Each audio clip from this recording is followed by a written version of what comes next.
and WHB. It's a Friday, right? Happy Friday. Is it a Friday? Feels like a Friday. Looks like a Friday. Does rain and overcast that look like Friday? Typically, it's sunny. A Friday in your mind is like sunny. It's great. Weekend right around the corner. You got the Oaks this afternoon. You got Derby tomorrow. Maybe some people have some Derby parties they're heading to. Some Derby pie, some mint juleps, some money being won or lost, whatever you're into. Tomorrow's large item pickup in my neighborhood. That's a great day. Wow, congratulations, Drake. Oh, I'm so excited. Oh, I love large item pickup. We in our neighborhood, we were able to get an early large item pickup because our friends across the street that were moving rented one of those big dumpsters, and they only filled it halfway. Oh. And they were like, if you guys need anything, throw it in there. You already had a couch on your back before their sentence was finished. It's like, well, if you guys need to, and it's like, stuff just thrown in there. Thanks. Well, anybody else need? No, we filled it up. We got it. Thank you. Appreciate it. This has been sitting in the garage waiting for the big item. Thank you for moving, though. We hate that you're moving. We will miss you, but we will not miss the things that you just had thrown away for us. So we really appreciate that. Yeah. So we had an early big item pickup. It wasn't worth the our friends moving. Yeah. But at least there was some positive that came from it. Silver linings, Josh. We try to find some silver linings. You want to leave people with the good memory of you, and if you leave the neighborhood and your lasting memory is, and by the way, if you want to get rid of any of that garbage in your garage, in your shed, maybe you want to throw one of your kids in here, at least some of your kids' junk. Oh, a lot. We'll do that for you. A lot of it. Big old, like, you know those big cars that kids have? I don't even know what they're called. Like the play school cars, like the RC, like the Power Wheels? Yes. Yeah, okay. We're going motorized. We had big Power Wheel Jeep that it just didn't work anymore. The tires were all busted up. They didn't use it. They didn't play with it. Yep. And it was just sitting there in the garage, and I'm like, it was just an eyesore. Every time I walked in the garage, I'm like, I just want to take a sledgehammer to that thing, bust it up into pieces, and week by week piece it out into the recycling.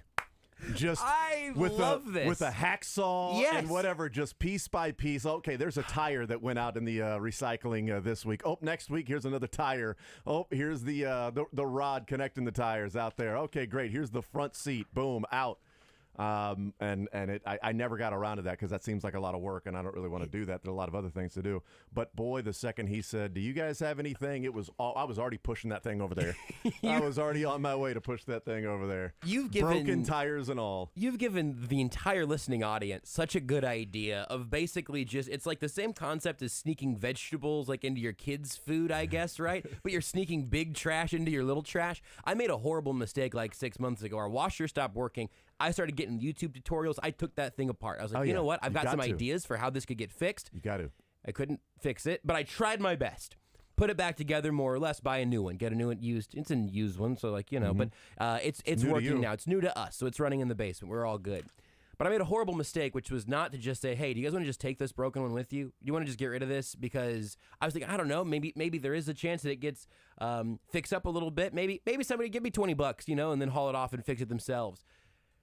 Every single day for these last 6 months that I've walked down and I have seen in our basement the working washer, working dryer, and broken washer, I have thought there is very little amount of money at this point that I would have scoffed at in retrospect to just get this out of the basement now. And so what I'm thinking is maybe a little handsaw and a sledgehammer. Yeah. And I just piecemeal this thing out into our front yard one at a time. Yeah, a couple of years ago when we had our sewer line replaced, they pulled up like a 10-foot section of sidewalk from the backyard, and it was, you couldn't use it anymore. And they wanted, had a comma in it to haul it off. So I was like, nope.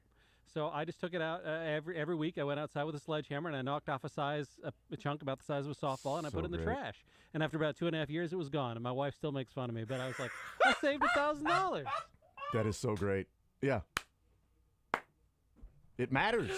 It matters. Every little bit helps. Honey, I'm gonna go break some. I'm gonna take the sledgehammer and break some broken sidewalk. It was kind of therapeutic too. Oh yeah, absolutely. I bought a maul. We have a bunch of wood out back. Just a big wood pile from the previous owner when they cut down a tree and didn't have it hauled off because we're all the same apparently. And I got out like 3 years of resentment, I think, and like an hour and a half of chopping wood. Would recommend. Yeah. All right, 913-912-4810 is the text line to be a part of the show, part of the conversation. 913-912-4810. Here's how the show lines up. Matt Derrick will hang out with him at 11 o'clock. Chiefs Digest. We will talk about the Chiefs draft and his takeaway, a little less than a week to marinate on what took place on Friday night and Saturday. So we'll talk with Matt Derrick about that.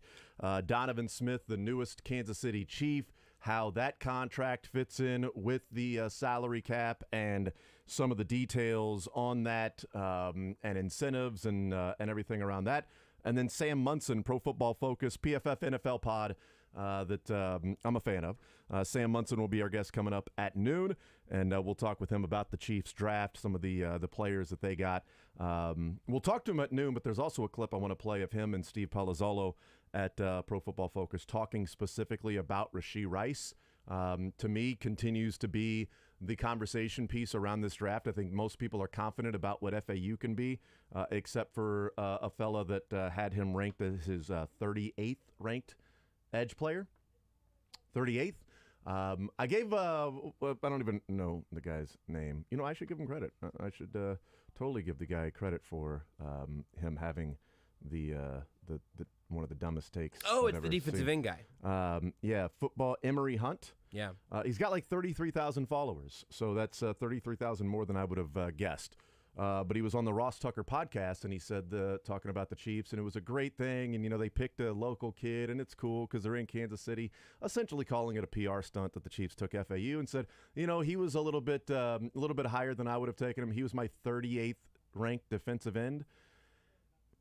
And I gave him the benefit of the doubt and thought he was my 38th ranked player as an edge rusher, as a defensive end.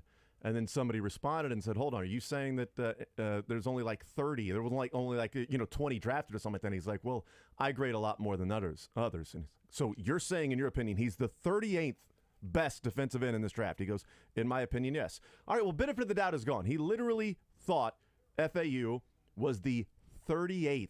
I want to see the list of the 37 defensive ends that he has ranked ahead of Felix Anudike-Uzomah. So other than him believing that the Chiefs, who have been to 3 of 4 Super Bowls and have won 2 of them, in the first round would spend a draft pick on a PR stunt because he's a local kid. And an undraftable player by his own in the first rankings. Round. Not like in the 7th round. This guy has no chance of being drafted, but it's a cool story. Because if there's one thing we've known about the Chiefs, they typically and specifically draft local guys. In fact, everybody remembers all the local players, like the local players like Felix Anudike-Uzomah and Donald Stevenson, who's the last local player. Stevenson. He's the last Kansas Cityan to be drafted by the Chiefs in the 3rd round. Blue Springs, Donald Stevenson from Oklahoma is the last guy. I had it for Sports or Leisure. It's the only reason I know that. I love it. The last guy to be drafted who grew up in Kansas City. But the first round pick. Anyway, let's move on from that. We'll talk with Sam Munson about the Chiefs draft. But I think most people are confident in what FAU can do. And then, Wanya Morris's depth at the offensive line. Shamari Connor, we'll see what he can be. When you get to the 4th and 7th rounds, you're really just throwing some darts. You need some special teamers. Maybe somebody can grow into being a pretty good player. But your first-round player should at least be a starter and productive. Your second-round player should be a starter with the hopes of growing into a really productive player. But when you trade up for him, Rashee Rice seems to be the one that has a lot of conversations. And I've talked about, really making this draft successful or middle of the pack or maybe questionable, depending on what Rashee Rice can be. So I want to hear a clip from them talking about specifically Rashee Rice. We'll do that here in the show. And then Mick Schaefer will hang out with us about 12:30 or so, head up until 2 o'clock with Mick Schaefer, KSHB 41 sports director. The cuts before the show is over on this Cinco de Mayo. And I'm really, really hoping somebody, maybe a restaurant in town or something, will just randomly bring in some like street tacos and things like that we can enjoy throughout the show. If somebody were interested in doing that, we would not turn it down at all. And you ever want to see somebody lay at the bottom of a frozen margarita machine and just open their mouth while the frozen margs pour in? That's exactly right. I have a suggestion for someone who might do that. We're gonna have a dunk tank where it'll be margaritas, where Josh will just be sitting up there, and you can throw footballs at the bullseye to dunk him into a margarita, which, unlike most dunk takes, he's rooting for you. Oh, yeah. Oh, you missed. Come on. Yeah, I think there would be a couple of things I'd have to keep an eye on just in terms of alcohol and sugar content, but I think I'm going to be prepared. I'll be ready. Does the sugar being seeped through your skin, does that make a difference? It's a legitimate question I have now just started considering. I don't think that's how that would work. Is there salt around the seat? Sort of like the rim of the glass? There's got to be salt around the seat. There's got to, salt around the rim of the actual dunk tank container itself. Maybe I'm just eating a lime whole. I don't know. I'll figure it out. No salt in the margarita. Text says, or tweet says, you said you'd have some derby picks today, but my tea time will interfere with listening. I'll give you one to watch to hit the board. 2 fills, 12-1. Looks to maybe be lone best early speed, and sometimes that speed holds surprisingly well. Rest of his, let me see if I've got 2 fills in my, I think I do. I've got 35 different horses that I'll probably use in some of my exotics. And I think 2 fills is part of it. So I usually bet against Phil's. I didn't like what he did with the Live Tour. Yeah, no, that makes sense. Let's see, where's my 2 fills at? Oh yeah, 2 fills is one of the horses that I like if it rains. If it rains tomorrow, which there's a chance of some rain. These are different horses. Forte and Tapit Trice are definitely going to be in the exotics. They have to be. They're the morning lines. They're going to be the betting favorites. The morning line favorite, the betting favorite typically will hit the board first, second, or third. So if you're going to play some exotics, some exactas and trifectas and some supers, you have to include Forte and Tapit Trice. One of them at least. You can mix it around. But if it rains, I like Confidence Game, Raise Kane, 2 fills. And there's some other ones like Pedigree, Skinner, and Lord Miles are ones that I hear Beards likes Raise Canes too. That's right. He does. He enjoys some Raise Cane. Is there a slender chicken in there? There's not. There's a cane sauce in there. It's weird. So there you go. The horse intel and information and backlog that you have is a genuinely fascinating thing to me, and it's not also me. It's clearly fascinating to you. This isn't me saying I don't care now. No, it's fine. But it's totally fine. But this is the most intensive thing I have seen you get into that I have never had an interest or investment in. So I am just like, I feel like I am getting hit with the fire hose right now as you get ready for the Derby, and I am genuinely interested. But it is a completely untouched world for me. I have no horse racing in my backlog. Well, about October of 2010, I was right there with you. And this is now what you brought back. Right there with you. All right, 913-912-4810. I do want to get into a lot of Chiefs today, but I want you to get horse picks on the record. I want to we will. Okay, good. We will. I will throw some darts and we certainly will. Pick ones that won't go to IKEA. The one that I like that's not the morning line favorite right now is Angel of Empire. Love the name. Sitting at 8-1 right now out of the 14 post. Angel of Empire is one that I'm leaning towards picking. We shall see. 913-912-4810. Let's we'll talk some Chiefs. Let's start here. The Royals. Yeah.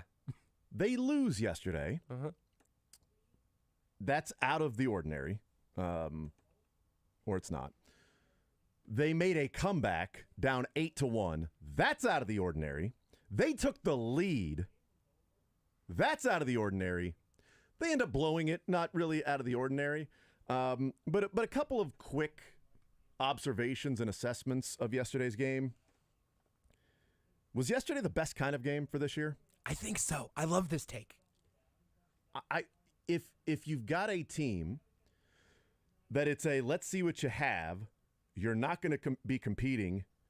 There's nothing wrong with tanking. I am perfectly fine with tanking. Okay, the Orioles tanked for a few years, and now they're 20-10. So 21-10, whatever it is, and in first place in the East, and they've got more on the way of pretty good players. But if you are a team that is not going to compete this year, then I have no problem if you get one of the top 3 worst records.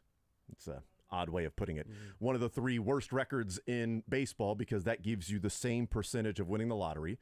The 3 worst records, 1, 2, 3, have the same exact percentage of winning the lottery. You get one of those while figuring out that you may have some pieces for the future, which can then allow you to go into the offseason and say, all right, this is what we're really missing, so let's address this. We can trade, we can move this guy. Okay, this is what we have a surplus of. But until you figure that out, and even at the big league level, it's going to be tough to really try to complete a team that you think can then go and compete. Or go and spend money in free agency where people want them to do that, but they're not a couple of free agents away from competing. And spending $200 million on Jacob deGrom to win 7 more games in a season makes no sense. It's a waste of money to spend $200 million to win 75 games instead of 68. It's dumb. Now, people may say, well, why don't you buy a lot of other players that equal the $200 million? Okay, we'll see. But maximizing resources, things like that. But if you're going to be in that position, then there's nothing wrong with the players you feel like are going to be cornerstones playing the way that they had the last 2 games, yet still losing it because guys that aren't really going to be around anyway were the ones that were the culprits to that. The Jordan Lyles, he ain't going to be around when they're trying to win a division. Aroldis Chapman may not be around in June. The one that, ultimately blew the lead, things like that. I actually had no problem with yesterday's game. The fact that they came back and took the lead 9-8, I kind of feel like mission accomplished in my mind. It's weird, and it's not a loser's mentality. It's a bigger picture mentality for me. Getting the lead back and then blowing it again is going to be deflating for everybody. You would rather leave Kauffman, dancing with a big W over your head rather than, have to suffer 13-10. But with that being said, and with a little asterisk on Chapman in particular, because you would like him to at least be good until you can get value back for him, that's not ideal. But more or less, I think all you should really be doing is rooting for this. I mean, you want to root for the whole team, right? But practically speaking, all you need to do is root for the success of the guys who you are building around, who are going to be here when you think this team could be contending for playoff spots. And then ending up with one of those bottom 3 records is a nice silver lining for an overall really difficult, frustrating season. Austin Cox, welcome to the big leagues. That's all you. Take your two innings, no hits. Everybody's happy. Congratulations. Jordan Lyles gets shelled and is left out there. And I've seen people on Twitter asking, why is Zach Greinke pulled after 44 pitches? Yeah. And you leave Jordan Lyles out there for 102?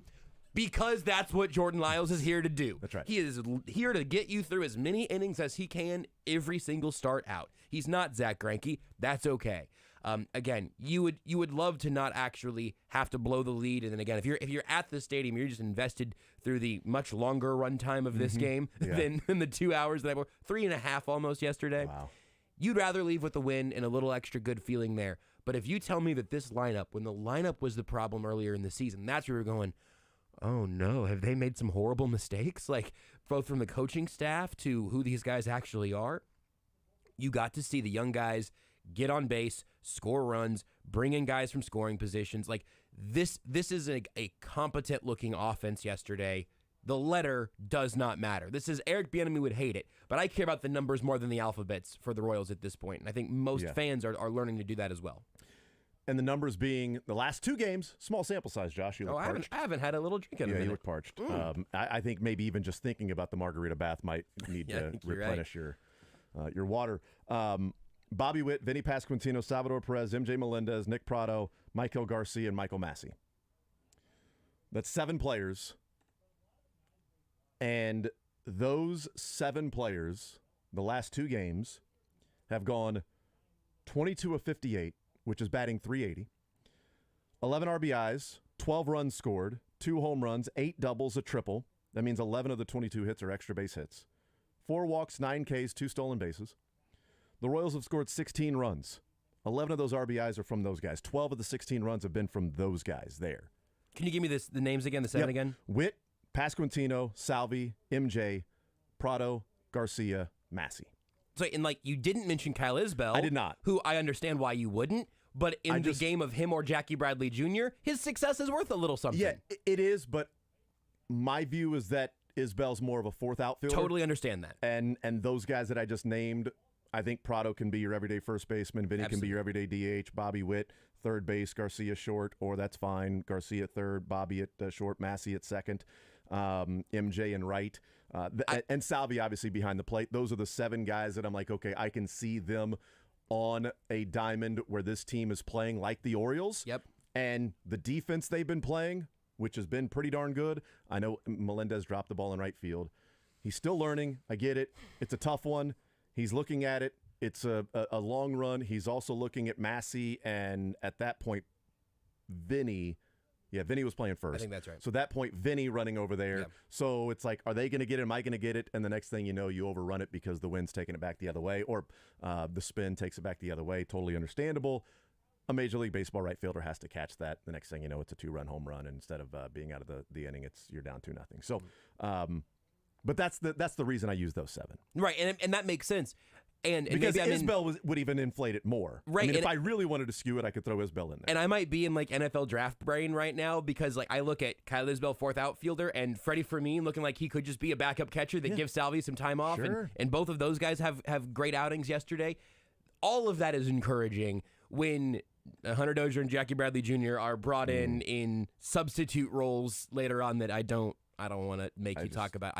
We don't have to do it. But like the lineup yesterday, and then having that competence 1 through 9, and specifically with those 7 over these last couple of games, there's reason to be optimistic, even though the pitching staff blew it at the end. That's an okay result for me. Last one on this because I'm being more positive. We've been there's so many negatives. So positive. About the We've been so Royals. positive We've been today so after a positive about loss, it. but you're right. Quattro's learning too. In the bottom of the 8th inning, bringing in Chapman. Yeah, I get it. That's what you've been doing. Yeah, and Barlow ready to go in the 9th. But Isbell hurts his hamstring, so you're bringing in Jackie Bradley Jr. And instead of just simply putting Jackie Bradley Jr. in center and leaving everything the same, you take Vinny Pasquantino out of the game. You put Prado at first, and you put Dozier in left field for a, quote, defensive replacement. Did you get all that much better at defense with Dozier in left field as opposed to Prado? You did at first base with Nick Prado as opposed to Vinny Pasquantino. But also, there have been 17 runs scored. You think 9-8 is the final? And what are the odds that when you take Vinny Pasquantino out of the game and your pitching staff and your bullpen and Aroldis Chapman and Garrett give up a huge lead and the Royals start to fight back, that it would be the tying run at the plate with 2 outs and then Dozier comes in where Vinny Pasquantino would be batting? You could have had Pasquantino, Salvi, and MJ Melendez, yes, with 2 outs, but 2 men on. Instead, you had Dozier because of your defensive replacement. You didn't bring in Alex Gordon in left field. You brought in somebody who doesn't play left field. That made no sense at the time. Yeah, that one stinks. And as soon as Aroldis Chapman didn't have it, I thought, they're going to blow the lead, and they're going to need that number 2 spot in the order. Or Matt Quatraro knew it was going to happen if Vinny Pasquantino was in that 2nd spot in the order. They were going to mess around and win that game somehow. That's a great we point. Can't have you know that. Great point. Quatraro, Boom. Just like Howie Roseman, chestnut checkers. Chess. We'll take a timeout. We'll talk about Donovan Smith, the contract, the money, all of that coming up next.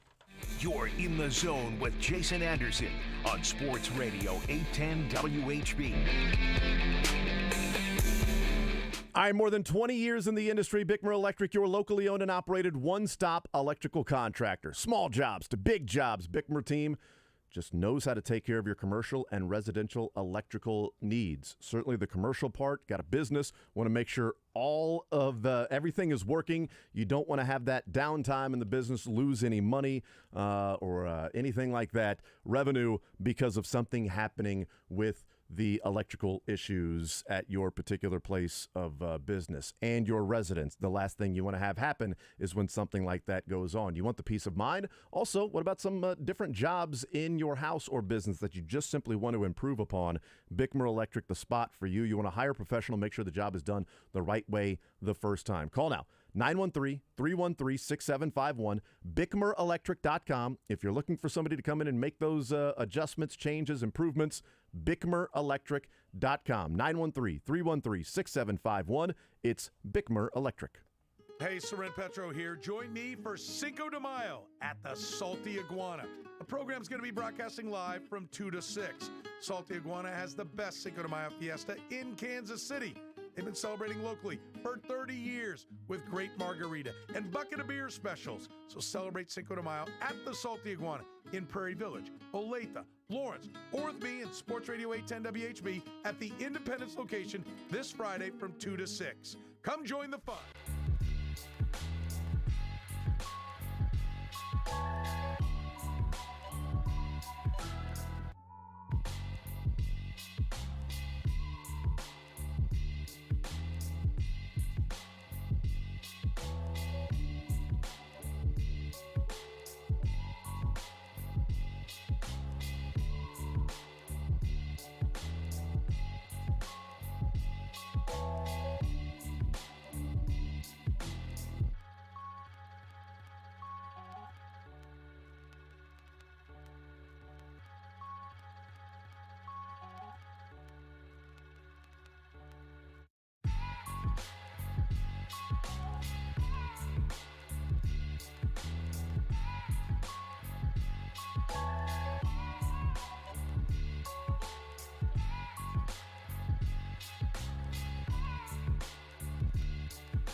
All right, we'll continue right here on Sports Radio 810 WHB.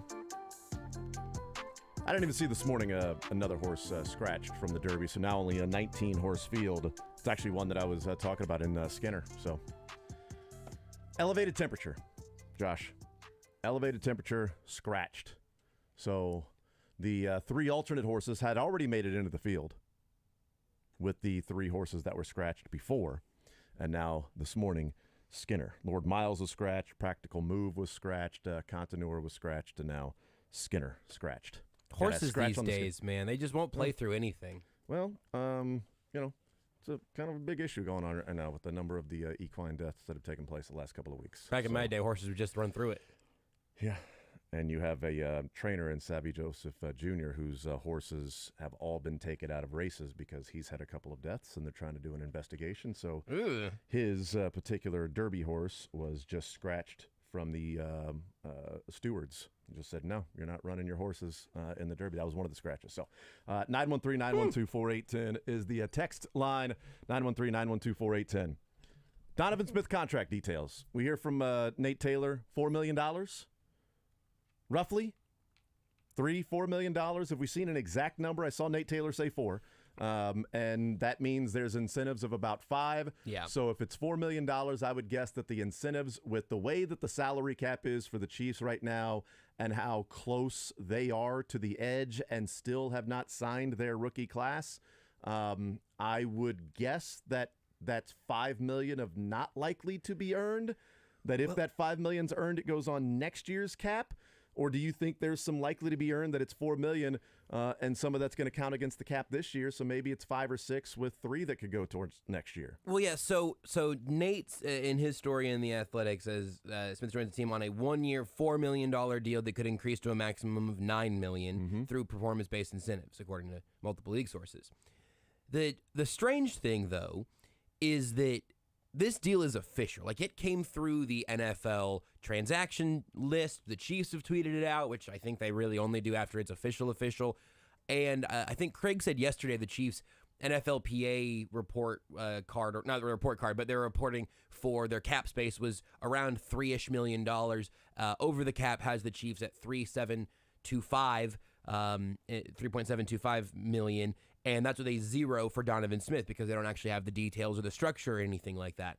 So for that move to be made official by the NFLPA books, by the NFL's team books, and Over the Cap and Spotrac they can vary a tiny bit, but $4 million this year seems like the absolute ceiling for what his contract could be in terms of a cap hit this year. So I think all of those incentives would be not likely to be earned, but it's not like a lot of playing time incentives would be not likely to be earned because he played for Tampa last year. He played, 14 of the 17 games? It was something, and I've got like 80% of the snaps in my head. I can double check that, but yeah, he played plenty, and so it could be team performance. Hey, win the Super Bowl, win the AFC Championship game, and maybe it is you play this number of snaps in the AFC Championship game. Obviously, he didn't play any conference championship game snaps last year, so maybe that's where all of those loopholes are, that they're playoff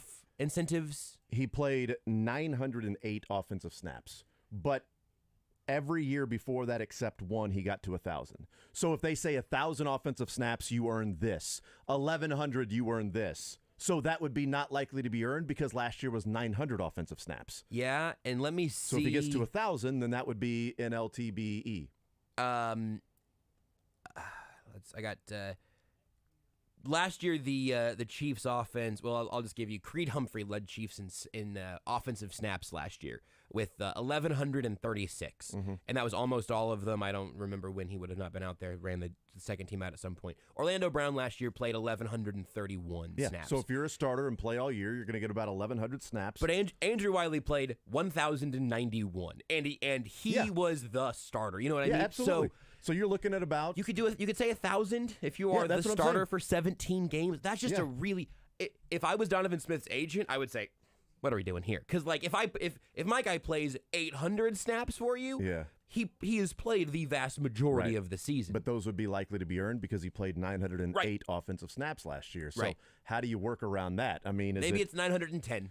Maybe they bring it as low as possible and say, hey, we want to give you practically earnable incentives, but we cannot give you that cap hit this year. And maybe that's what it is. Maybe they're playoffs, but even not knowing what the incentives are still kind of hampers our ability to fully predict where he's going to be. It could be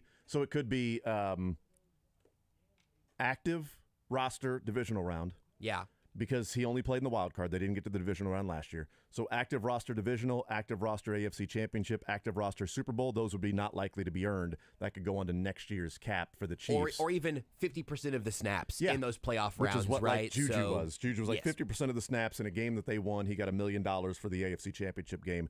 50% of the snaps in a Super Bowl and they win, he gets $1 million. He didn't get that against the Bengals because he played like 42% of the snaps. Right. So it could be something like that for Donovan Smith, where you give him $1 million here, $1 million there, and it ultimately at some point ends up $5 million in incentives, up to $9 million, and he gets an opportunity to. I mean, heck, if the Chiefs play the way that people hope they can and should, he might be in the divisional round right out of the gates just simply because of a bye. Right. So hey, we're giving you 4, but you're going to get 5. Okay, we know 5 right out of the gate. Okay.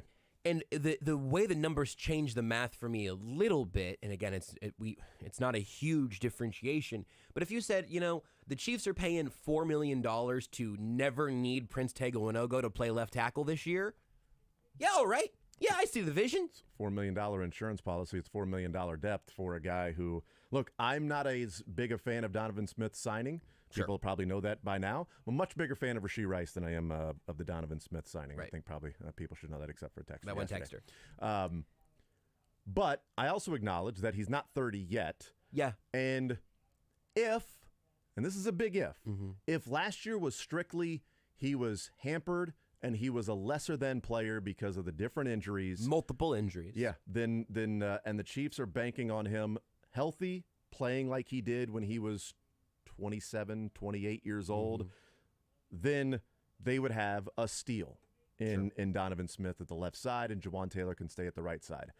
I just worry that if you go through the injuries he did last year, a year older typically doesn't help somebody's body who's already had those injuries last year. Right. He was trying to play through those, so there's the toughness of that he's out there trying to do that and still got over 900 snaps with 3 or 4 different things that were happening. I'm just concerned that if there's a question about, hey, can Lucas Niang stay healthy? Well, I don't think we just sort of assume that Donovan Smith is going to be able to stay healthy when he's older than Niang and he battled through multiple different. It's not like he had a knee injury that cost the season. Right. He had a wrist, he had an elbow, he had a leg or a foot. Like, it was different things, and that's a concern of when body maybe starts to break down, because before this last year, he had 8,000 snaps on his body, which may not be a whole lot, but that's still 1, 2, 3, 4, 5, 6, 7, 8. It's 8 years of 7 years of over 1,000 and 1 year at 960 snaps. I mean, he's playing every single rep for 7 years in the NFL. That might just be regular season too. Yeah, that's only regular season. Yeah, so even more than that. Only regular season. So. That would be a concern, but for $4 million, I'm here for it. And if it's $4 million to just back up Jawaan Taylor, still your left tackle, again, then that I think makes sense, because if it's 2 games of Jawaan Taylor, or if it's Jawaan Taylor's season-ending injury, whatever, you now have a guy who has played left tackle at a high level, if not last year, in the last few years. The wild part is that your most flexible guy is your most expensive guy in Jawaan Taylor. He's the guy you could put at left or right and feel pretty good about it. So is it going to be Donovan Smith's backing up Jawaan Taylor on the left side, and it's a Niang-Wanye competition at right tackle? Or are the Chiefs so out on Niang or so out on Wanye as a rookie that Taylor stays on the right side and it's Smith on the left, and then Wanye and Niang are just kind of fighting for swing spots? And that's what we're not really going to have a clear vision for probably until training camp. So I look forward to the amount of ways we're going to get to Lego piece this offensive line together, because it's legitimately fascinating. And I do think the Chiefs now have more good options at tackle than they did before they brought in Donovan Smith. I just don't know what the plan is. And trying to complete the roster with different pieces to plug and play here, it feels like the offensive line version of last year's Carlos Dunlap.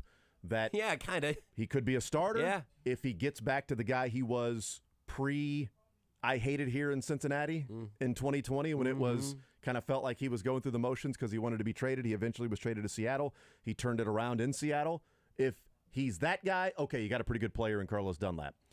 If he's just simply over the hill and is 33 years old and, is just not going to be able to do it, well, you got depth that you don't have to rely on Frank Clark and Karlaftis and Dana. Hey, Carlos Dunlap can be there too. It feels a little bit like that if you can get a few of the moments in the time machine from Dunlap, you feel good. Donovan Smith is 4 years younger than Dunlap when they signed him. So there's more of a hope that if he turns it around, you could have a player that even you could re-sign for the next couple of years and have Taylor on the right side if Donovan Smith is that guy that he was when he was 27, 28 years old. We'll take a timeout. We'll come back and wrap up the first hour next. Want to see more of The Zone? Watch the show live on the Sports Radio 810 WHB Facebook, Twitter, YouTube, and Twitch. It's raining. Have you checked your roof lately? If you haven't, you might have checked your roof to see, wait a minute, what's that stuff? That's not good. That's not good up on the ceiling. What's going on? Look, nice weather is here. But also, there's rain that goes along with it. And if you're getting outside and doing those different chores, go ahead and check out the roof, see what's going on. Check out the gutters, downspouts, things like that. If there's any wood rot that may go along with that can affect certain things. Is there a hole where your gutters might be to where those damned birds are getting up there again? I need to figure out how to, you know what? Pyramid Roofing can help you out with that. Pyramid Roofing, call them for a free estimate, 816-966-1101. You can check them out, pyramidroofingkc.com, and they can take care of all of the things that you were looking for with your roof. If you want to improve it, if you need a new roof, if you've got some damage that's there, you don't want to trust the fly-by-night, the storm chasers come in and say, hey, we were working on, the Johnson's house right around the corner, and you know what? While we're here today, we're going to give you a discount. It's a one-day only discount, and it's just because we're here in the neighborhood. Take it from somebody who may have had to do that when he was trying to get into radio a long time ago as he had just graduated from college and he needed some money. I'm just saying, take it from somebody with, hey, our pitches, working on the Johnsons right around the corner, Where the Johnsons live, right around the corner. Right over there. Just the corner, need the little jog to the right. A little catty corner over there, and then throw a stone right there, and that's where the Johnsons live. They said they didn't know you. It's not a big deal. You guys just got here, right? Cool. 816-966-1101, Pyramid Roofing. Call them for a free estimate, pyramidroofingkc.com. Paid for client portrayal and endorsement. The choice of a lawyer is an important decision and should not be based solely upon advertisements. Past results afford no guarantee of future results, and every case is different and must be judged on its own merits.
Matt Derrick joins us in the 11 o'clock hour. Sam Munson, Pro Football Focus NFL podcast, joins us at noon. Let's hear from Steve Smith. Steve Smith has different YouTube videos that he puts out as a podcast. He also does little shorts that he doesn't wear little shorts. You know what? I bet he does. Yeah, he does short clips, which is different than sport clips, but does short clips on YouTube where it breaks down different receivers. They're about 20, 30 seconds or so of just quick little snippets of here's what I think about this guy. And not just receivers. He's got like Christian Gonzalez, a lot of different players, some quarterbacks and things like that. So here's the one that he put on Twitter a couple days ago, has yet to post it on YouTube. Dang you, Steve. But this was on Twitter he put out a couple of days ago about Rashee Rice and what he thinks about the newest Chief. Rice, he's your guy. That boy can lead. He will catch the ball at the highest point, catching the ball in traffic, attacks the ball. You need to check his hands for glue because this dude has some mittens. He will catch anything and everywhere. He has enough top-end speed to vertically challenge the cornerback or the defense, whatever style you're playing. Love his balance. Yak is off the charts. Not as fluid as some of these other guys, but he's fluid enough to make enough plays. I forgot to mention the sound effects. We didn't add those. Those are in the video. They're in the video. If anybody's seen those shorts that he does, you would know those. But when he says he's got hands for mittens, and it's like it shows his hands and it quickly like puts mittens on him. Photoshops mitts over. The only with glue. That's the only one that he can leap. Boo! The only bad part of that clip is just he's got glue on his hands. Squirt. Check him for glue. I do feel like just Steve Smith going, Rice, that boy can leap. It's like that should be his official. That should be on his jersey. That should be on his scouting report.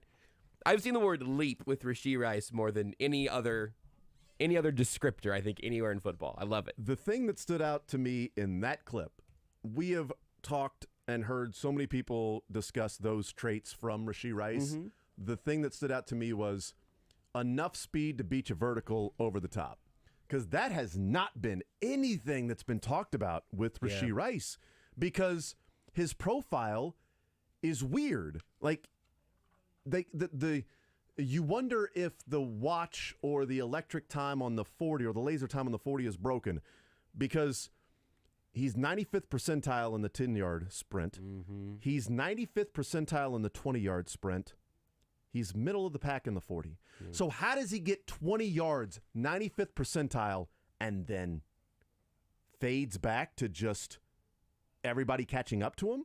Like, how slow do you have to be after 20 yards that then you're just middle of the pack in the 40? You're so fast, you can't even just maintain that speed? Because I would feel like if you're 95th percentile halfway through, you'd be like 75, even if you don't have that true top-end speed, 75, 80 if you fall back just a little bit. 95% of everybody, you're faster than in the first 20 yards, and then they catch up, which means that you've got great acceleration. You can get to top end, but then people can then track you down.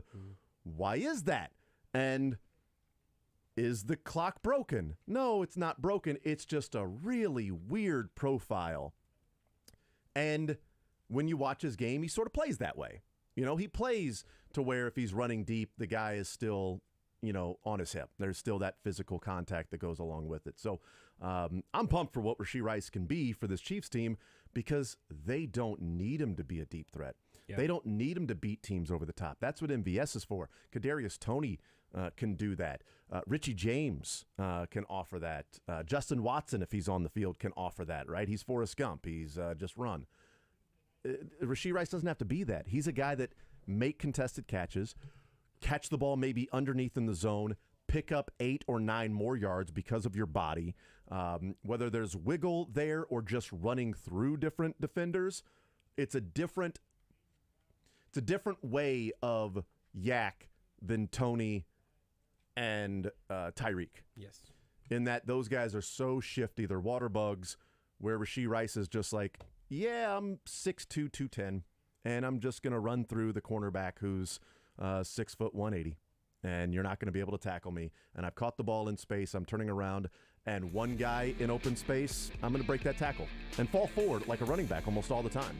An interesting comp on the relative athletic score from Math Bomb Kentley Platt for Rashee Rice, as you mentioned.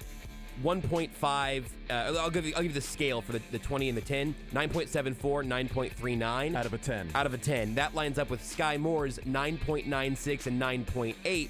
Sky Moore's 40, 9.72 to Rashee Rice's 7.2. Yeah. It is such a weird. Is he on the Usain Bolt thing? Yeah, that's not the times. time. No, Those right. are the relative athletic score on a scale of 1 to 10 of what his 40 was. Where Sky Moore, elite, elite, elite. Rashee Rice, elite, elite, kind of average. Yeah, just He's in the middle of the Usain pack. Bolt, like celebrating 20 yards into the 40-yard dash. Yes. Keep your arms in. What's Sky Moore's actual timed 40? Does it say there? 4.41 to Rice's 4.51.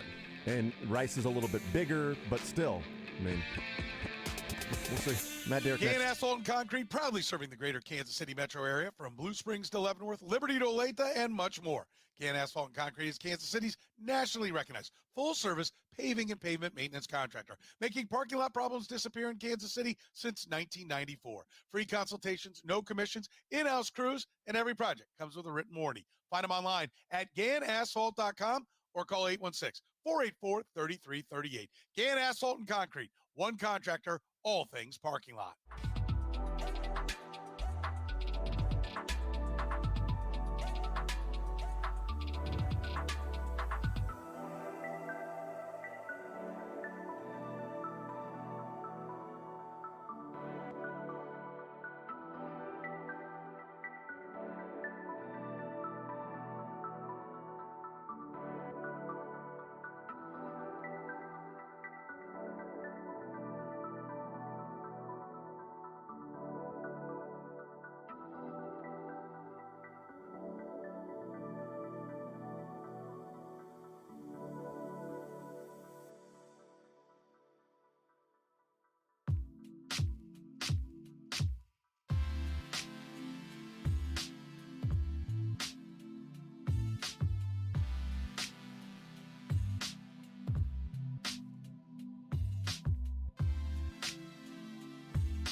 We continue right here on Sports Radio 810 WHB.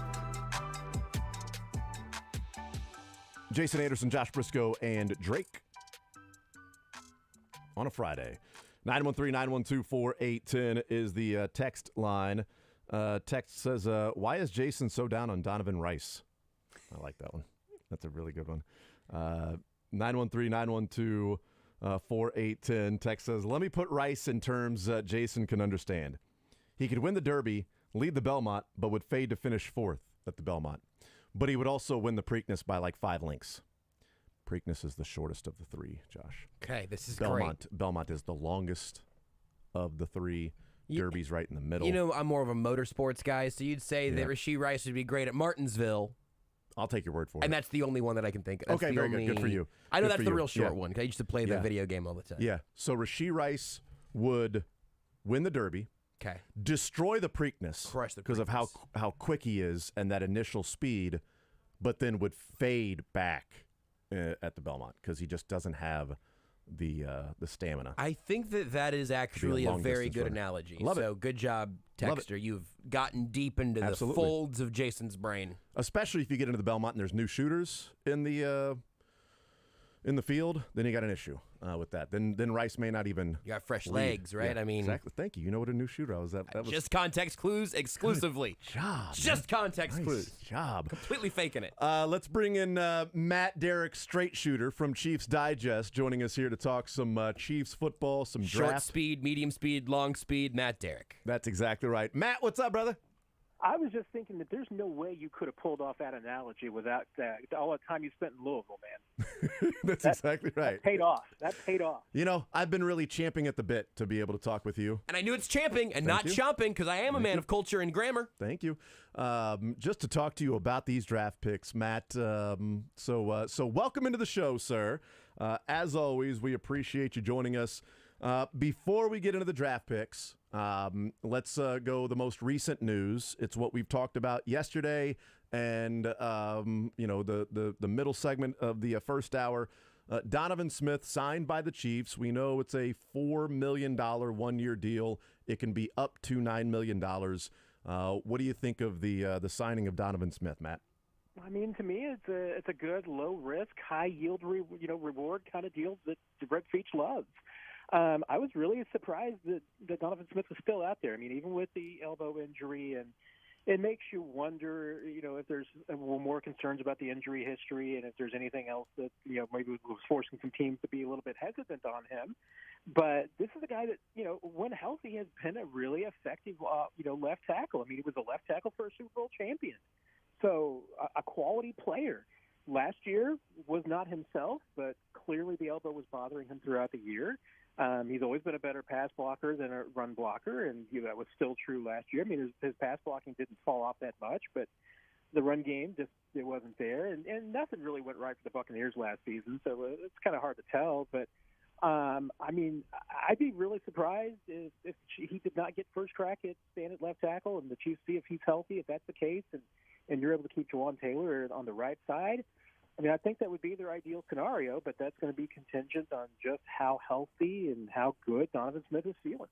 So, my reaction when it first when the news first came out was nice depth piece. They've talked about Jawan Taylor on the left side.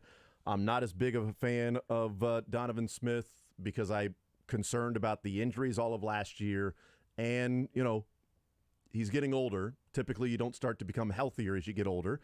So maybe it was, now that he's on the Chiefs, hopefully it was just a one-year deal. But my view was it's nice depth to add into the mix. But they signed Jawan Taylor, and they've talked about him at left tackle for a while with him playing left tackle.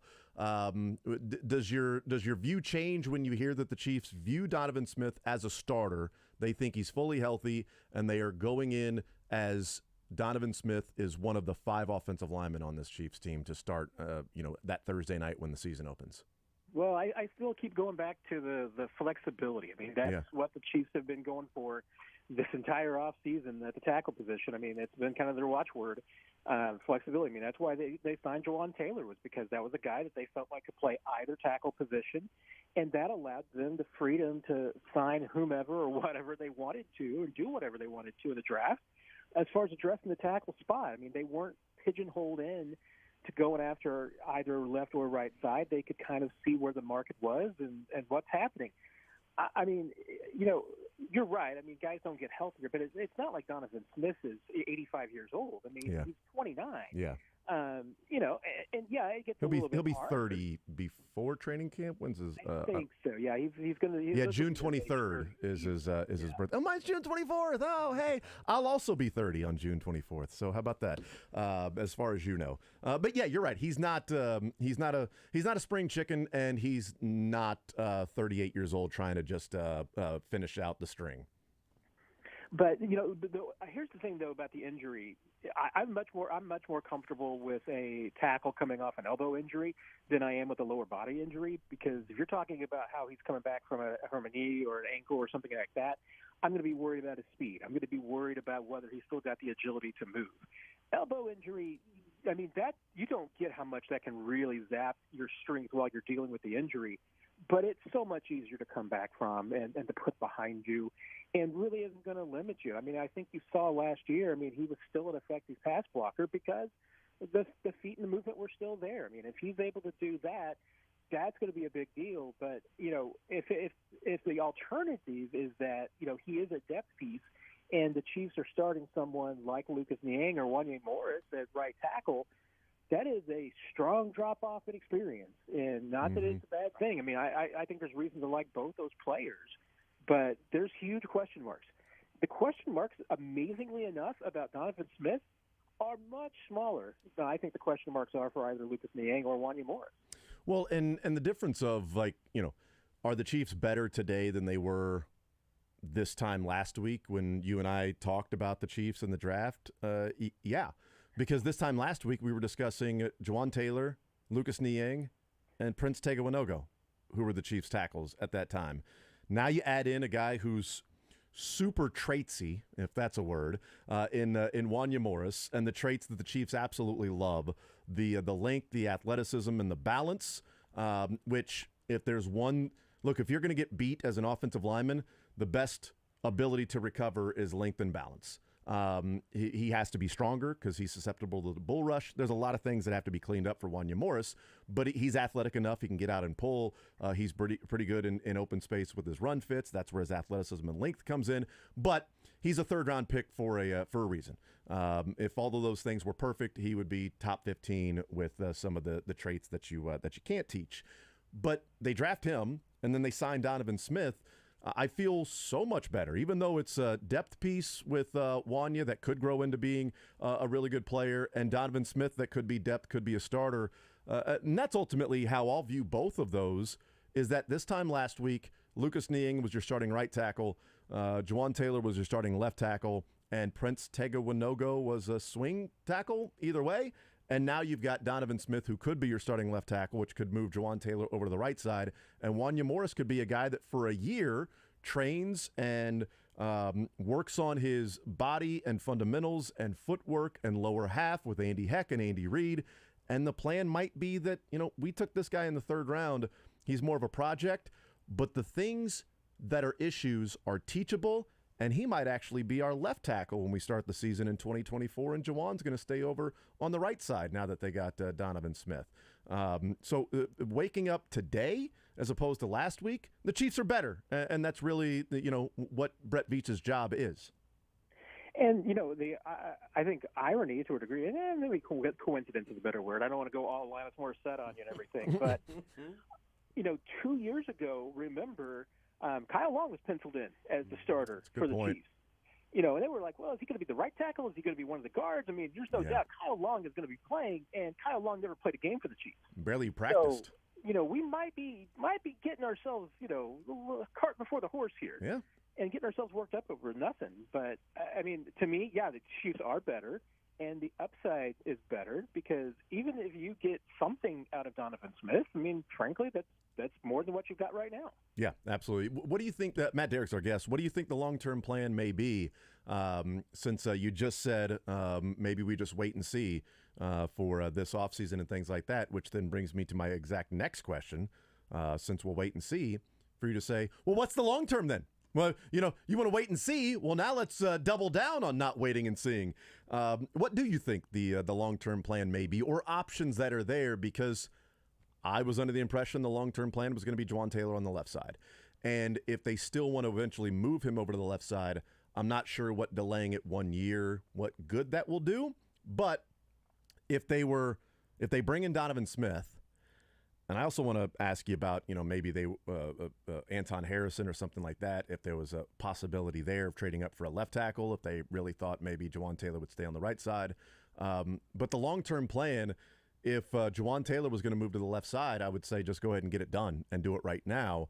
But if you play him this year on the right side, then I would guess the long-term plan would just to be like Jawaan Taylor's your right tackle, and then you figure out the left side next year if that's re-signing Donovan Smith or is it Wanya Morris or is that your first-round draft pick? And maybe at that point you're in a position to trade a first and second round or something like that to go up and get a franchise-type left tackle. Yeah, I mean, I do think this is interesting because this move to me does make the idea more plausible that you bring on Donovan Smith to man left tackle for 1 year. Wanya Morris understudies him. He learns. You work on his footwork. You work on the things that he's got a problem with. And Donovan Smith is going to be a really good guy to watch. I mean, he's a guy that, he's got some technical skills. So that's a guy that I think, if you're Wanya, you can learn from. You teach him what he needs to, be a left tackle in the Chiefs offense. And now it makes it easier to make him left tackle in 24. To me, if Jawaan Taylor you're planning on him being your left tackle in 24, no reason he shouldn't be your left tackle in 23. I mean, agreed. Go ahead and do that. But if you think that there's a serious, possibility that Wanya Morris is your left tackle in the future, and I hate the idea. I mean, he's played left tackle in the past. I mean, he's played it well. See what he can do. I mean, if that's the case, and you're able to get a left tackle that you can develop in the third round, I mean, that's really good value. So I have no problems with that.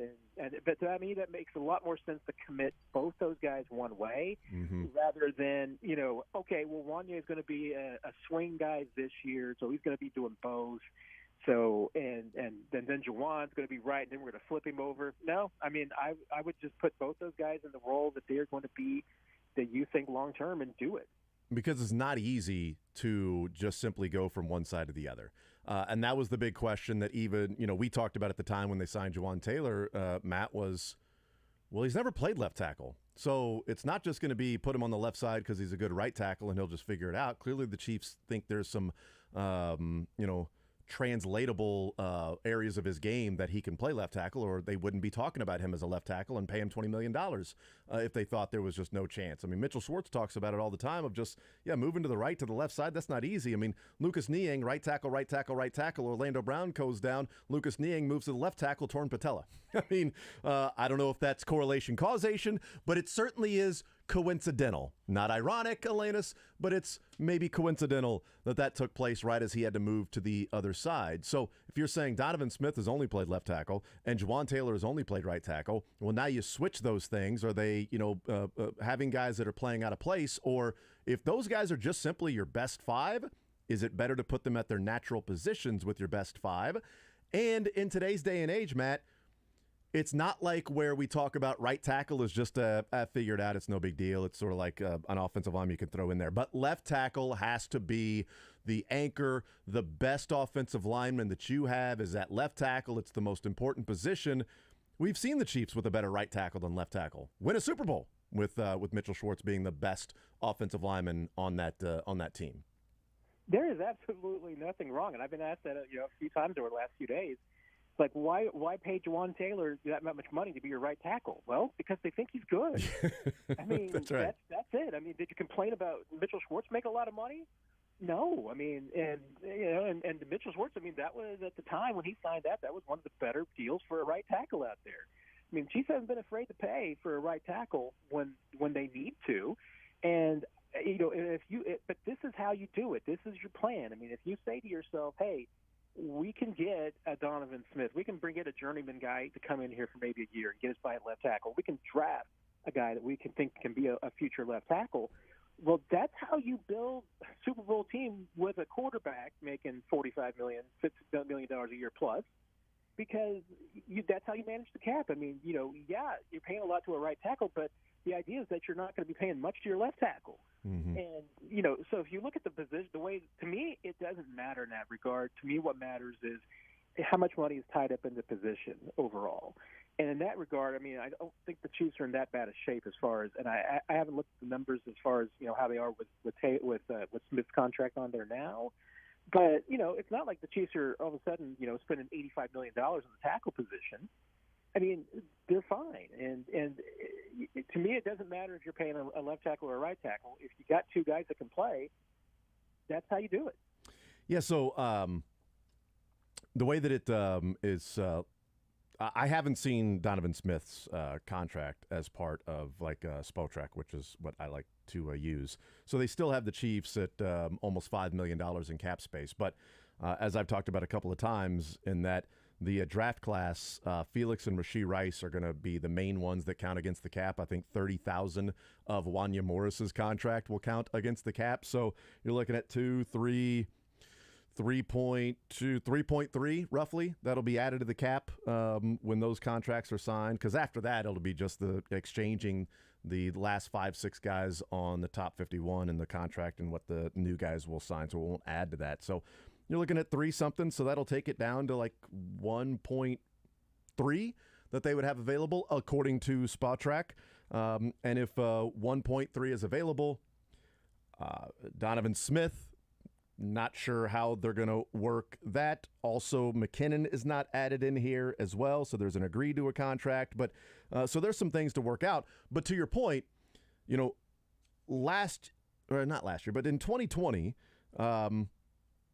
the Chiefs had Eric Fisher at $15 million, and Mitchell Schwartz was at 10.8. I thought Mitchell Schwartz was about 14, but that's not what the cap number says now. But so that's what, $25, $26 million in your tackles between the two. And if Jawaan Taylor is, while he's $20 million per year, he's only $5.8 million against the cap this year. Let's even say Jawaan Taylor at 20. Jawaan Taylor at 20 and Donovan Smith at 4. If those are your tackles, it's 24. Does it matter how it's allocated? Eric Fisher got paid more money than Mitchell Schwartz. Who was the better player? It was Mitchell Schwartz, but it was $25 million that went to your tackles. This will be roughly $24 million in terms of cash that'll go to your tackles, but really it'll be the 5.8. So you're looking at roughly $10 million in a salary cap hit this year for your tackles. Yeah, I'll take that. I'll take that, absolutely.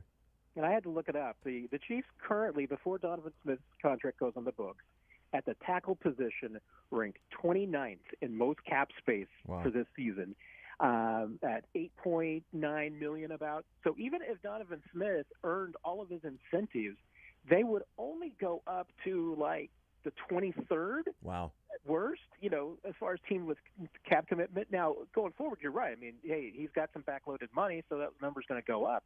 But even then, it's not going to go up. The Houston Texans have the most cap spent money at the tackle position. It's $43 million. Yeah. And they have one of the best left tackles in the league, and their team is terrible. So what does it matter? I mean, to me, if you're winning games and you got good guys that can play, and it doesn't matter to me how you spread out the money. It's going to be performance. And I don't think there's any reason to dislike what the Chiefs have right now. No, I'm fine with it. I'm fine with it. I am not on board of just saying, well, Donovan Smith is now your absolute starting left tackle and Jawaan Taylor's at the right side. I am playing more of the wait and see game with that. They're better as an offensive line group today than they were last week, and I think a good portion. I think a decent amount better just by the depth. But next year is going to be some decisions because Jawaan Taylor's salary cap hit goes to $25 million next year. That is a big leap. So maybe that is the plan, is that you get Wanya Morris, playing at a level that he can be the left tackle or maybe be the right tackle, and his cap hit is roughly $1 million. So therefore, you've got $26 million in your tackles. And therefore, that's exactly why it doesn't matter to me, which one makes more money and everything, because that's how you build a roster. I mean, if you needed to go out and spend money on a tackle, you go get the best one you think is going to fit what you do. And the Chiefs did that. That's why they thought Jawaan Taylor was the best fit for them, because he gave them a lot of flexibility. They didn't feel like that there were other guys out there that they could have the flexibility with. Probably the willingness to be flexible too is something, because we've been down that road before in Kansas City, where if the player isn't flexible, does it matter? Yeah, it matters a lot. Yep. So, hey, if it turns out that Jawaan Taylor is on the right side making committing $25 million to the cap, and Wanya Morris is on a rookie deal on the left side. Does that matter? No. I mean, and the Chiefs will be, basically like number 12 in the league as far as cap commitment. That's not a problem at all. And again, this time next year, the Chiefs might have packaged their first and second round pick to move from 32 to 17 or 18 to go and get a left tackle, and they say, good, we're good. We got a lot of other positions that we feel good about. And now we've got our offensive line. We got our right tackle. We got our left tackle. We've got Creed and Trey Smith that we'll certainly have to go and work out a deal with. Tooney's going to be walking, and we're going to move forward, and we feel really good about that. I mean, that may be the case next year. I mean, people were wanting them to package, a first and a third, and maybe even a first and a second to go get like Zay Flowers or Jordan Addison or JSN. Well, if I'm going to spend that capital, then give me a guy that I feel like can be my left tackle for the next 6 or 7 years who's going to be 22 years old protecting Patrick Mahomes. That's where I would like to spend that capital on, not on a wide receiver. That's just my choice. But everybody's got their crazy ideas that are out there. Matt Derrick is our guest. Matt, we'll take a timeout. We'll get all into the draft next. Draft picks, who you like, the best fit, what they did, trading up, all the different discussions and conversations that have come out of these 7 picks for the Chiefs. We take a timeout. We come back. We continue hanging out with Matt Derrick, Chiefs Digest. More Zone next. Take the show with you by listening live on 810WHB.com, in the 810 mobile app, or by subscribing to the...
Chiefs Digest, hanging out on this Friday edition of the show.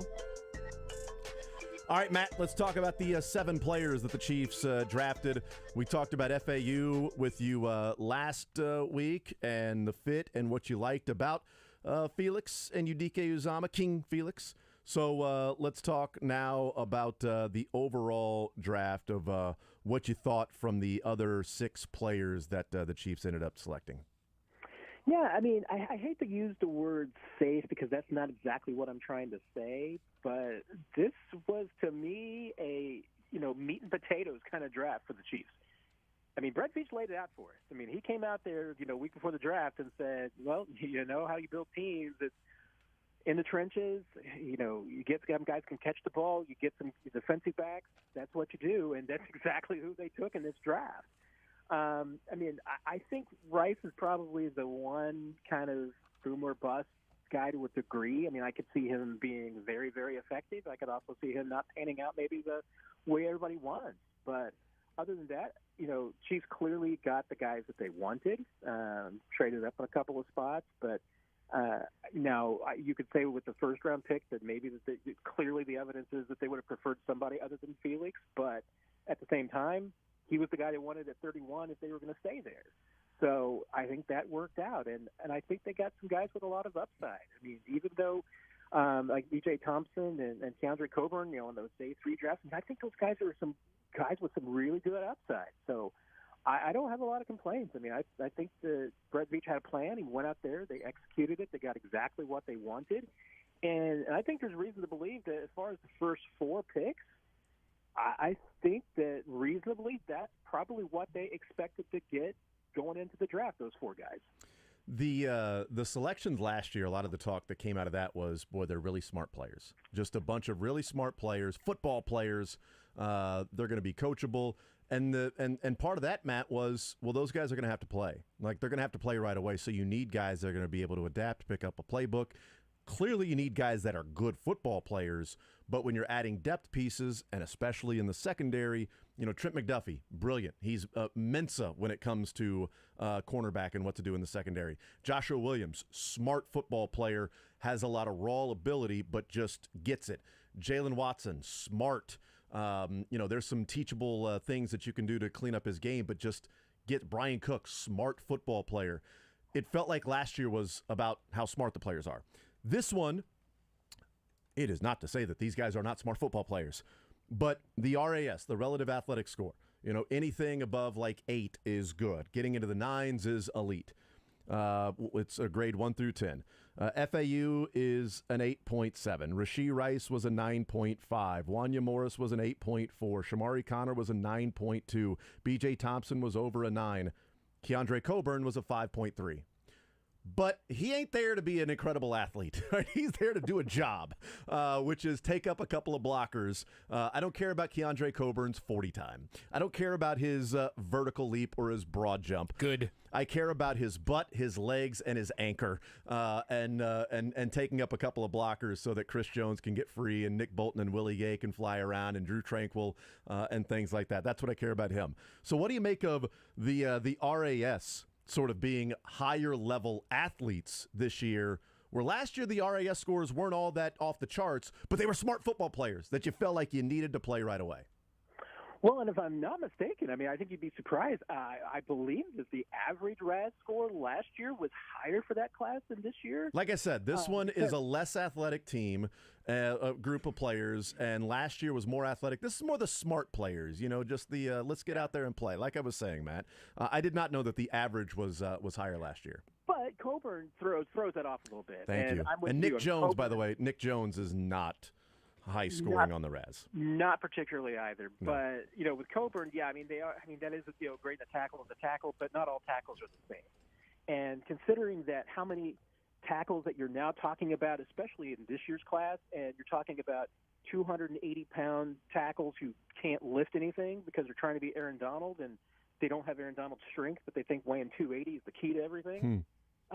That's not – no, I would much rather have the mammoth of a man that Keandre Coburn is, because that's what the Chiefs need. I mean, the one thing that they have been ineffective at really getting has been that kind of true zero nose tackle that can take over a couple of guys in the middle that you can put next to Chris Jones, and Coburn's got that potential. But and I asked Brett Veach about this on Monday, because especially if you look at his first couple of classes, their RAS scores were terrible. I mean, there was just – it almost seemed like there wasn't any attention placed on athleticism in those first couple of classes. And now they've all been, kind of in that 8 category or above for the average every year. And it seems like that if something has changed, either one, that they are putting more emphasis on, athleticism, or they've changed their process, and it just so happens that, the way that they're evaluating players now favors athleticism more. And I asked him that, kind of that balance between tape and the metrics. But he basically said, hey, yeah, I mean, we use the metrics and the statistical analysis to kind of back up what the tape says, so that we've got, a reason to believe in these guys. And so maybe that's the key, is just that, they're not basing it purely on the tape as much anymore, and they are willing to take some guys that test well. Now, hey, testing well, as we know, doesn't always translate into performance. I mean, the Chiefs have got a couple of guys that test incredibly well, but haven't really performed yet on their roster. So you never know how that's going to turn out. But I think that this class, I haven't had a hard time really trying to pitch and hold them with how you would describe them, because they do seem to be all over the place. I mean, it does, appear to be mostly athletic. It does appear to be a, pretty smart leadership kind of class. I mean, a couple of captains that the Chiefs love. But the one thing I will say is that they all seem to be, at least from their Zooms that we got to have with them, they all seem to be charismatic people that kind of would fit in with the locker room. And I think that's another factor that the Chiefs really put into it, is just trying to find guys that are not only good players, but they think are going to fit in chemistry-wise with what they do. And that's a big deal as well. Yeah, maybe I'm thinking of a couple of years ago and just giving too much credit of their smart football players for last year, not enough of the RAS score. That maybe that's the conversation, Matt. Maybe that's the discussion of more. You see the players with those higher scores as opposed to the first couple of drafts of Brett Veach. That, get the athletes out there, get the unteachable traits, and put really good coaches on the field, and then get the best out of those guys, maximize what their positives are, and not take a guy who has really good technique and fundamentals, but a 30-inch vertical and shorter arms and a cornerback who's got a 40 of 4.8. But man, his technique is just unmatched. Maybe that's the storyline of the last couple of drafts, including this one. And I'm going to be a little over the top here, and I really shouldn't do this to Brett, but I'm just kind of trying to illustrate a point by being a little bit over the top. But to me, I mean, the very epitome of everything that went wrong with the Chiefs in maybe Brett Veach's first draft was when you heard the line about Breeland Speaks never being on the ground. I mean, where's Beards when we need him? R.I.P. Beards, gone but not forgotten. Never on the ground. That is to me. I mean, that to me is really, the most old school scout thing you could possibly hear about a guy. Mm-hmm. And that's just not the NFL anymore. I mean, you can't. That to me is all tape, no analytics, and that's probably not fair to Brett, and I know it's not, because I know that they have always given more given attention to analytics, and they've given attention to the metrics and the measurables. But I do think that they do that more. I mean, it certainly seems like it's from their classes, and I think you hear it from them more. I mean, even though you still hear some of the conventional tape descriptions of these guys about, loving football and all these kinds of things, you also hear them talking more about, hey, Wanya Morris, 35 eighth-inch arms. I mean, you got to love that. You hear more about the athleticism, I think, and you hear more about those kind of things rather than just purely the old-school tape stuff. And when you combine the two, I think is when you get the best results. Yeah. Visiting with Matt Derrick, Chiefs Digest. Just now pulling up the RAS from last year. McDuffie was a 9.5. Karlaftis was an 8.9. Sky was an 8.3. Cook didn't have the measurables, so he didn't qualify. Chanel, I remember Chanel being like, this guy is an athletic freak. He was like a 9.99 out of 10. Joshua Williams was a 9.4. Watson was a 9.2. Pacheco was an 8.9. Kennard was a 5.3. Maybe that's there's something there. Just for a comparison's sake, Josh Edwards-Helaire was a 5.4.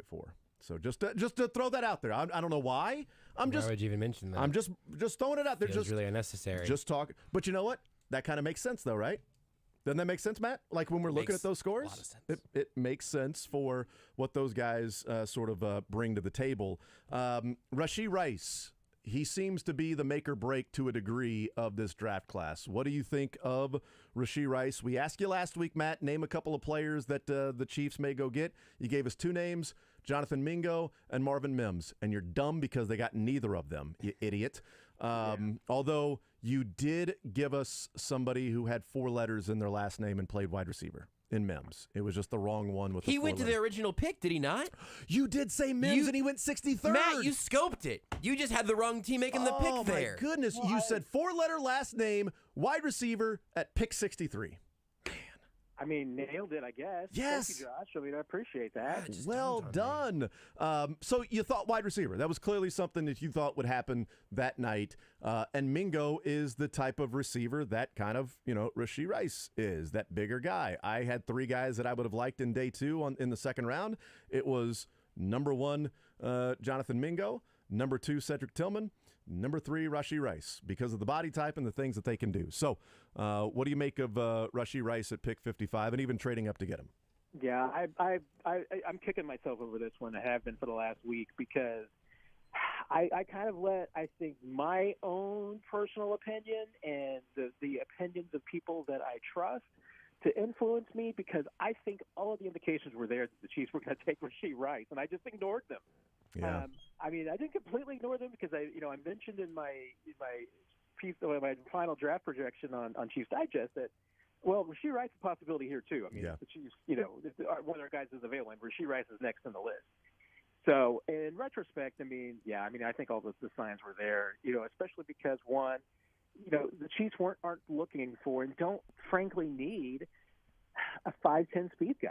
That's not what they need. Right. They need a guy with a little bit more, height, a little bit more bulk, a little bit more tenacity, and somebody that, and I think you laid it out yesterday when I was listening great about, Rashee Rice against zones and his ability to just kind of find space in the field. That's what you hear about him constantly. Mm-hmm. It's just his ability to kind of read defenses and read the coverages and figuring out where he needs to be. I mean, that's why Brett Veach compared him as far as style goes to Juju Smith-Schuster. I'd put him, kind of in that Sammy Watkins kind of category too. I mean, that's what the Chiefs need. So, to me, that's a complete opposite of like a Sky Moore and Kadarius Toney. Mm-hmm. They've got some of those guys. They've got some of those type players. So if Rashee Rice, and the fact that he played, multiple positions and he handled it well at SMU, those are all good indications. I mean, if he's able to come in, I think he's got a higher first-year floor than Sky Moore does. I mean, I'm not willing to put, Rashee Rice in he's going to be an 800-yard receiver category. I'm going to cut that, and we hear Matt Derrick say he's going to be an 800-yard receiver, not even put category, or I'm not going to say that. So we're going to write that down. We're going to cut that, and if he does get that, we're just going to play it and give you full credit for it. But, Sky Moore was kind of his last year was kind of my 4 for him. I thought his ceiling was maybe, 500 yards. I think Rice has got a higher ceiling. I mean, because I think he's a different receiver. I think he's better equipped to handle some things. I mean, we'll find out for sure, but as far as the style and the fit goes in the offense and scheme fit, as we all love to say these days, I mean, Rashee Rice, I think, is about a 10 out of 10 on scheme fit. Look, I've been enamored with a receiver like the type of receiver Rashee Rice is for the last couple of years going into the offseason when they traded Tyreek Hill. I wanted the Chiefs to get bigger. I compared it to Aaron Rodgers and Davante Adams, that so much of their connection was down the sideline, back shoulder throw.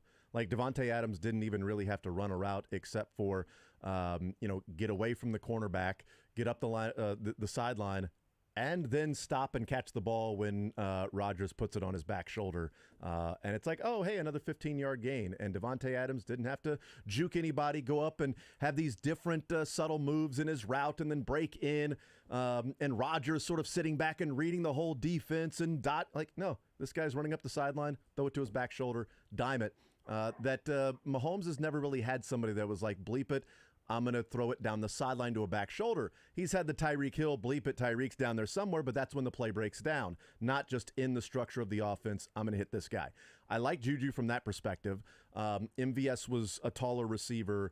I liked those things. Jody Fortson gave you that. And in this offseason, in wide receivers drafted, that's kind of the player that I wanted, which is why I wasn't enamored with Quentin Johnston, because he's not that guy. He doesn't play as big as his size. He's not very good at the catch point. Whereas Rashee Rice is not as big as Quentin Johnston, but he plays bigger than Johnston does. He's brilliant at the catch point. And his 9.5 RAS is ranked 145th out of over 3,000 wide receivers since 1987 that have been graded. He's 145th in his RAS score. He's got the 10th longest arms out of the 55 wide receivers that were measured. 10th longest arms at 6'1".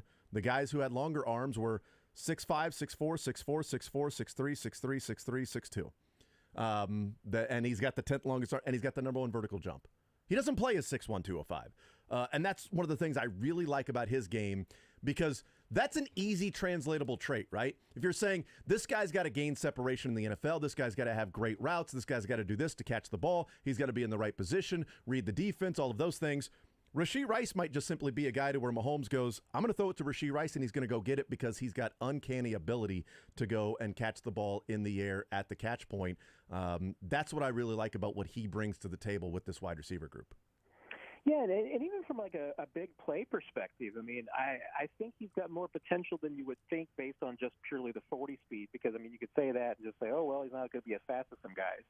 Well, it's not like he's a bumbling, stooge out there like me. I mean, trying to run a 40. I mean, he's still a decently fast guy. He ran a 4.5. I mean, that's yeah, but more importantly is just how fast he is in space and his short area quickness. I mean, that's the area that he just really excels. And, and that's tough to defend. And that's why, I think there's just a lot to like there. And like you said, I mean, the vertical part of the game, too, I think there is some aspect. The Chiefs don't need a guy that, can just run and beat the, defenses downfield. What they need is somebody who can really challenge some zones and force teams to get out of that coverage against the Chiefs. And now they got a guy who can do that. We'll take a timeout. We'll come back. We'll continue rolling with Matt Derrick. We'll talk about a few of the other picks. And also, one of the things that I think is interesting in what the Chiefs have done on the defensive line is sort of the diversity of body type that I want to talk to Matt Derrick about. More Zone coming up next. You're in the zone with Jason Anderson on Sports Radio 810 WHB.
All right, hanging out with Matt Derrick, Chiefs Digest, joining us here in the zone.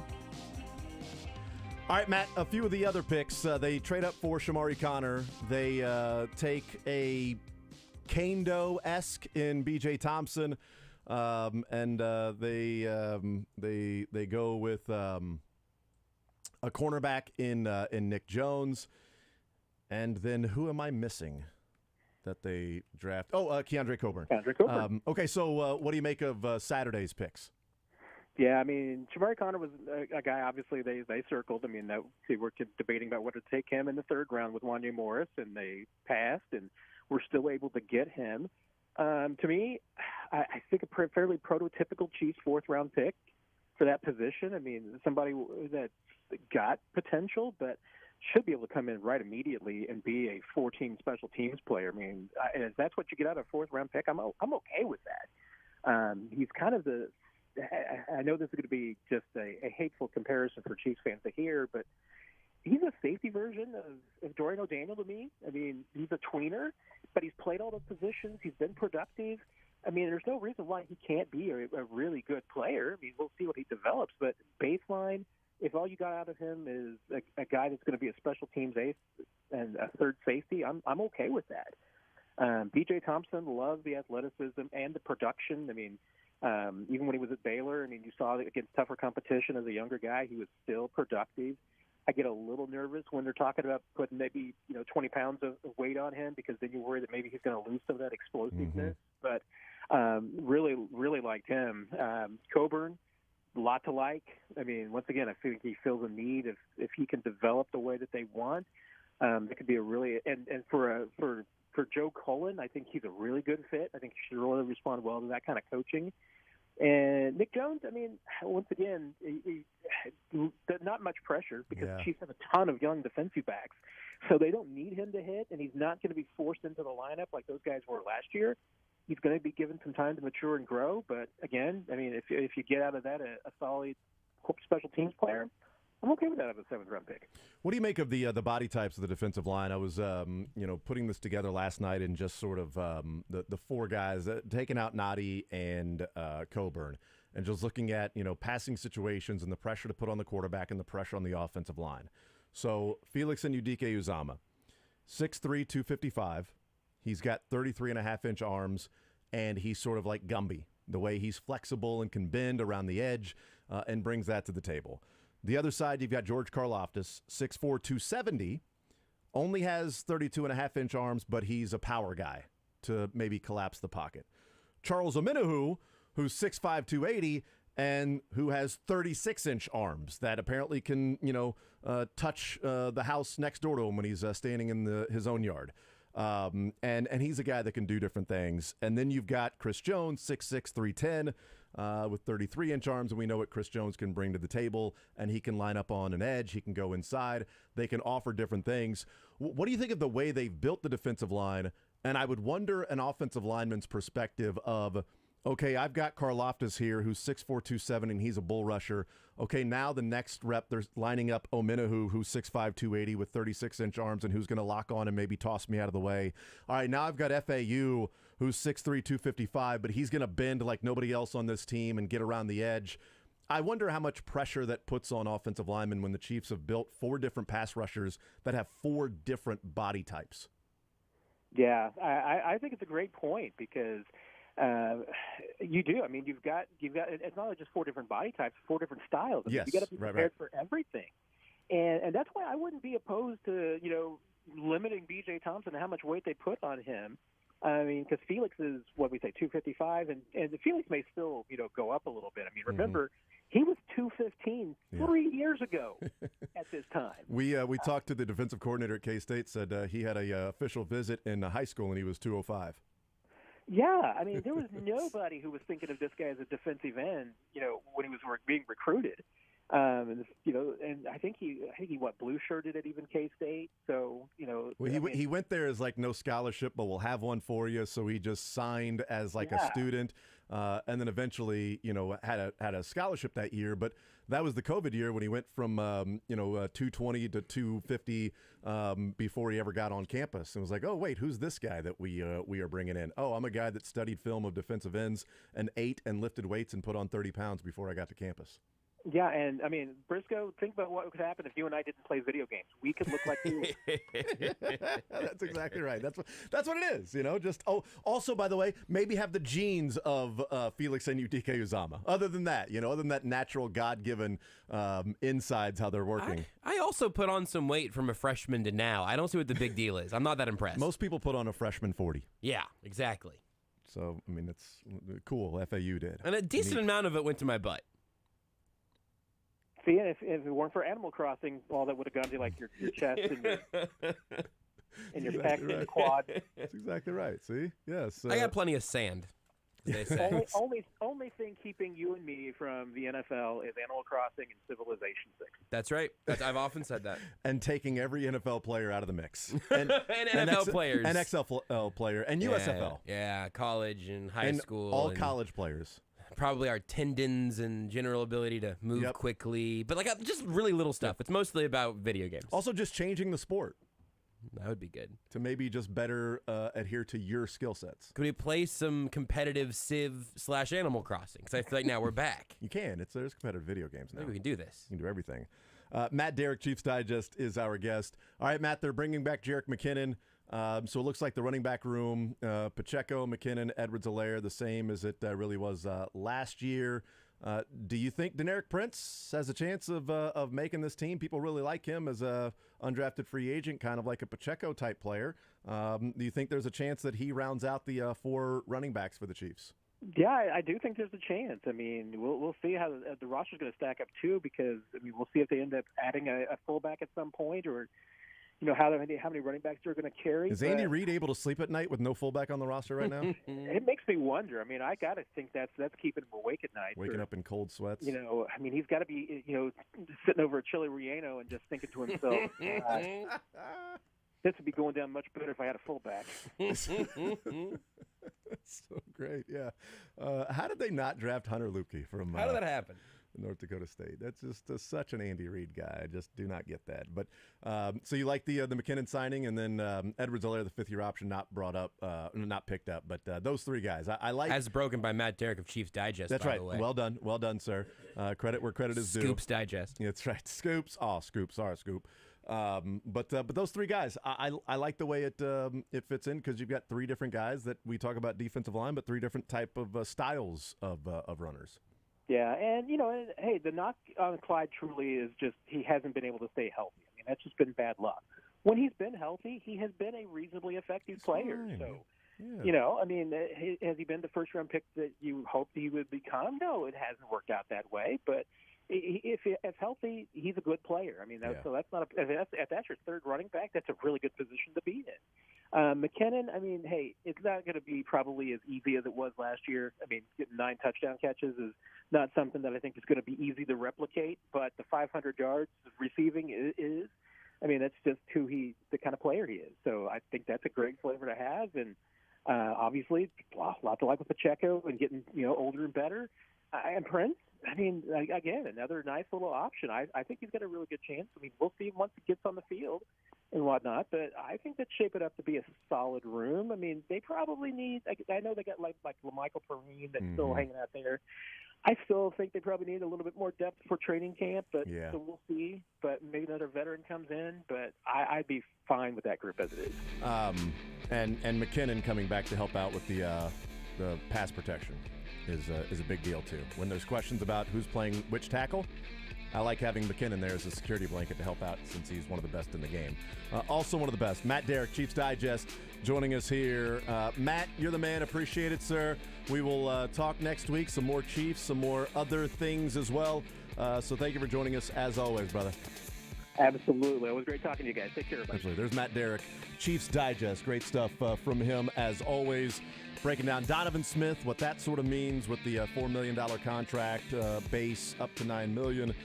The draft picks by the Chiefs, Rashee Rice, and the much-discussed polarizing draft pick with Rashee Rice.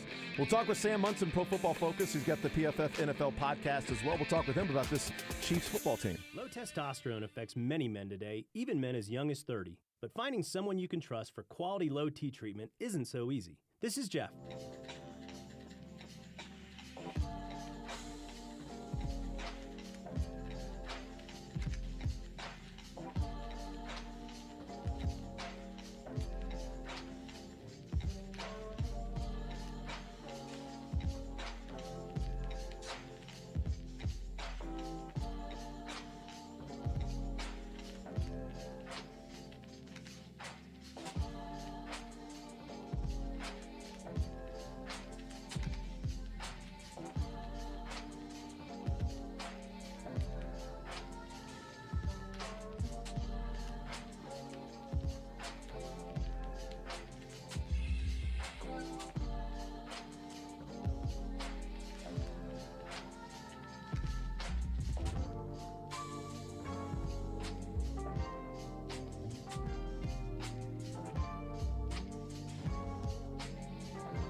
All right, thank you to Matt Derrick, Chiefs Digest.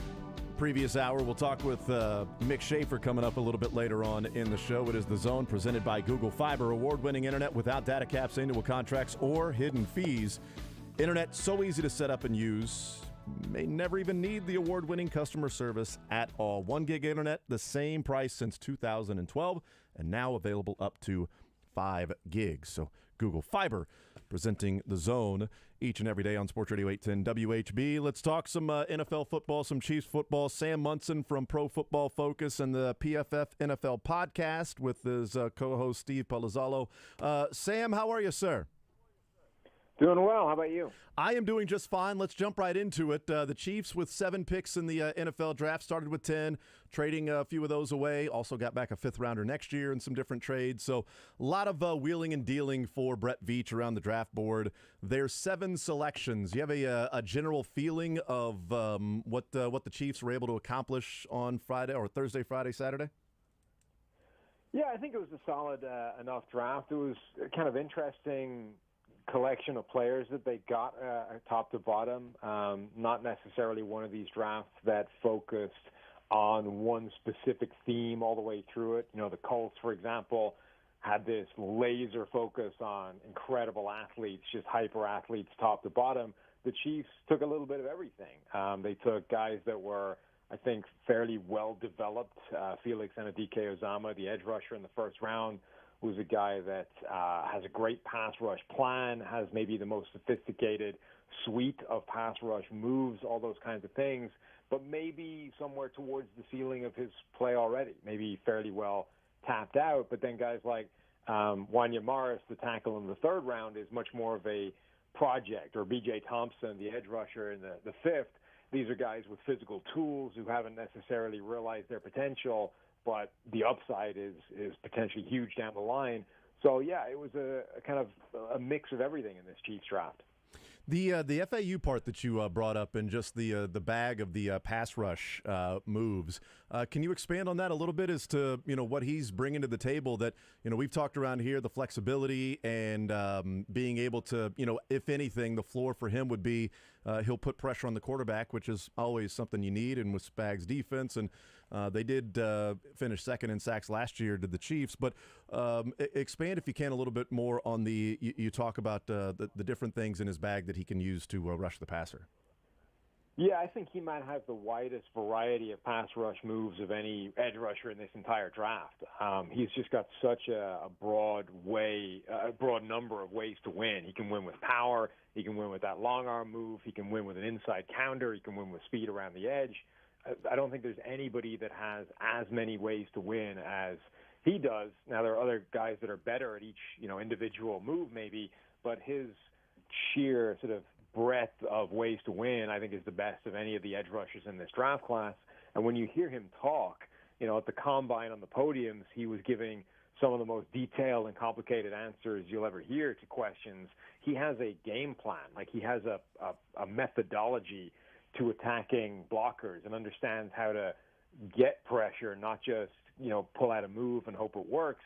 He's working with a game plan to try and get that pressure. So, yeah, he's a really intriguing prospect because of that. There's much more nuance and sophistication to his game than a lot of these other guys. So is his, I guess, maybe describe the floor a little bit higher than maybe the ceiling from some of these other guys that, as they tap into that a little bit more in their career, that they can maybe reach a higher level of play in the NFL. But the floor sort of, this guy's going to be able to rush the passer. And we've talked about maybe Tamba Hali around here for Karlaftis, a few double-digit sacks, or excuse me, for FAU, a few double-digit sack seasons, and a guy who could be a Pro Bowler a couple of different times, but probably not a 16, 17 sack a year guy, because those guys are incredibly rare and typically go in the top 10 anyway. Yeah, I think that's probably true. I would expect him to be able to get some pressure, to be able to win on his own, to be able to generate some heat, and then, as you say, maybe the ceiling is a little bit lower than some of these guys that have, really insane tools or some real trump card to their game. Visiting with Sam Munson, Pro Football Focus, and also PFF NFL podcast. So around here, a lot of the conversation has been around Rashee Rice in the second round. There were a lot of people that wanted the Chiefs to spend some capital and move up when all of those receivers were there at pick 20, and then those receivers were not there at pick 24, which was just a crazy string that happened in that run on receivers. And then they move up and get Rashee Rice at pick number 55. It's been much discussed around here, positive, negative, unknowns, questions around that, the capital used to go up and get him as opposed to could you get him at 63. What do you think of the Rashee Rice selection by the Chiefs and Brett Veach and what he may be able to do for this Chiefs team? He's such a fascinating player, maybe the biggest enigma in this draft when it comes to wide receivers. His tape didn't make sense. He plays like a guy who is, 6'3", 220 pounds, but he's not. He's much smaller than that. He ended up, I think, being 6'1", 204 pounds, so was significantly shorter and lighter than I think people expected him to be, judging by his tape. But it's like every play he wants to win at the catch point. He wants to win with physicality. He wants to win by bodying guys rather than just by running clean past them. And there's a ton of plays on his tape where he blows past people at the line of scrimmage and then seems to voluntarily sort of reinitiate contact. It's like he's most comfortable when he's physically battling with defensive backs rather than taking advantage of the fact that he's fast and he's explosive and he can outrun these guys. So I think everybody who watches Rashee Rice tape finds something that they love about it. And one of the things that struck me about his tape is he plays with that kind of that desire, that sort of recklessness that reminded me a lot of Isaiah Pacheco. This, I want it more than you do, and I'm going to make the play here. And I'd actually tweeted that out sort of from the first time I watched his tape, and it's just fascinating to see the Chiefs end up picking him, obviously the team that had Isaiah Pacheco last year. But if you can convince him to play a little bit more to his strengths, which I think are speed, explosiveness, and the ability to cause problems for defensive backs with those kind of smaller body skills, and then when he needs to use the physicality and the fact that he can win at the catch point, they could potentially have one of the best receivers in this draft. I think that potential is absolutely in there for Rashee Rice. If, however, he's stuck in this world of, for some reason, always wanting to play the style of game for a receiver that's kind of bigger than he is, then I think he's going to have an unusual sort of career where he flashes big plays but never quite puts it all together. It's interesting because you're the first one that I've really heard talk about Rashee Rice and say, he's got the speed to be able to do those things, but maybe he's more choosing because he prefers a physical style, a physical brand of football. Because most of the commentary around him is, well, he doesn't have the top-end speed to beat you deep. He's going to be an intermediate guy. He's going to be a big play guy that can go down the field and beat you deep, but he's going to beat you deep by these great plays at the catch point because he's brilliant at the catch point, but he's not gaining separation when, he can explode past a cornerback, but then the cornerback's going to catch up with him, or he's got him in his pocket and, things like that. But you're the first one I've heard say, yeah, but there's a part of it, though, that he does have that ability. He may just simply prefer to play a physical game because that's where he's most comfortable. And if that's the case, I'm probably even more enthusiastic about Rashee Rice because maybe it's putting too much credit to the offense and Andy Reid and things like that. But I would give more benefit of the doubt to get a lot out of a receiver to maximize some of the strengths in an Andy Reid offense and Patrick Mahomes as the quarterback and things like that than maybe another random team that may not have as much of a track record. Absolutely. I mean, I love that he's ended up going to the Kansas City Chiefs where you have that Andy Reid, Patrick Mahomes kind of baseline. I also think, look, he ran a 4.51, something like that in the 40. There was something strange with the 40-yard times this year where there's a number of receivers that ended up with a 10-yard split time and a 40-yard time that don't make sense together, that don't add up. And Rashee Rice is one of those guys. So his 10-yard split is in the 96th percentile. His broad jump was in the 89th percentile. His vertical was in the 97th percentile. These are all explosive numbers that show the kind of burst that he has. His 20-yard split was in the 89th percentile, and then his 4.51 is a pedestrian rank average number. It's almost impossible for that to make any sense. And there were a number of receivers, corners as well, who fell into this category where I saw somebody put a thread of these out on Twitter recently.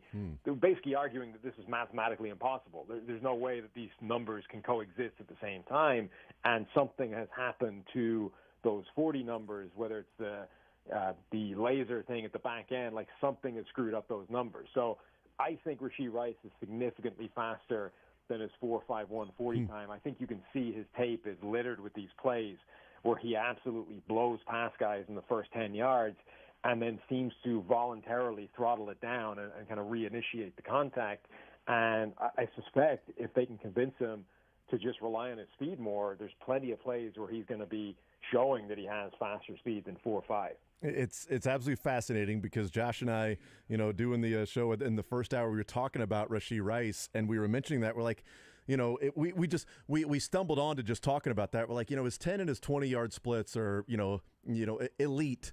But yet his 40-yard is like just generic and average. I'm like, how is that physically possible? Does he can get up to top speed, but it would almost like scientifically, if he got up to top speed, faster than everybody else, how would then they be able to catch him and blow by him like that? Does nobody else? Can nobody else get up to top speed that's running like a 4.4? It takes him like 30 yards to finally get there. But even if that's the case, how is he at 20 yards ahead of everybody and then they catch up? Even if he it just didn't make sense. And it's interesting you bring that up. That there are a number of players that their times 10 and 20 yard split and 40s just don't make sense because. I didn't know that might have been the case. We were just talking about it and discussing it from specifically Rashee Rice, that this is just a weird profile for the elite 10 and 20-yard splits and then a generic 40. Yeah, it is. And for a guy like Rashee Rice, you can turn on the tape, and I think you can kind of convince yourself that it actually exists because of the way he plays the game. But some of the other receivers that fit the same kind of profile, guys like Tank Dell had the same kind of thing. He had a sub 1.5 10-yard split, which is that lightning fast 95th plus percentile, and I think a 4.49 or a 4.5 flat 40 times, something like that. And Tank Dell is a short 165-pound speedster. I mean, he looks like lightning fast on the tape. Again, that's tougher to explain. With Rashee Rice, you can see these plays where he does seem to throttle it down and convince yourself that it's a real thing.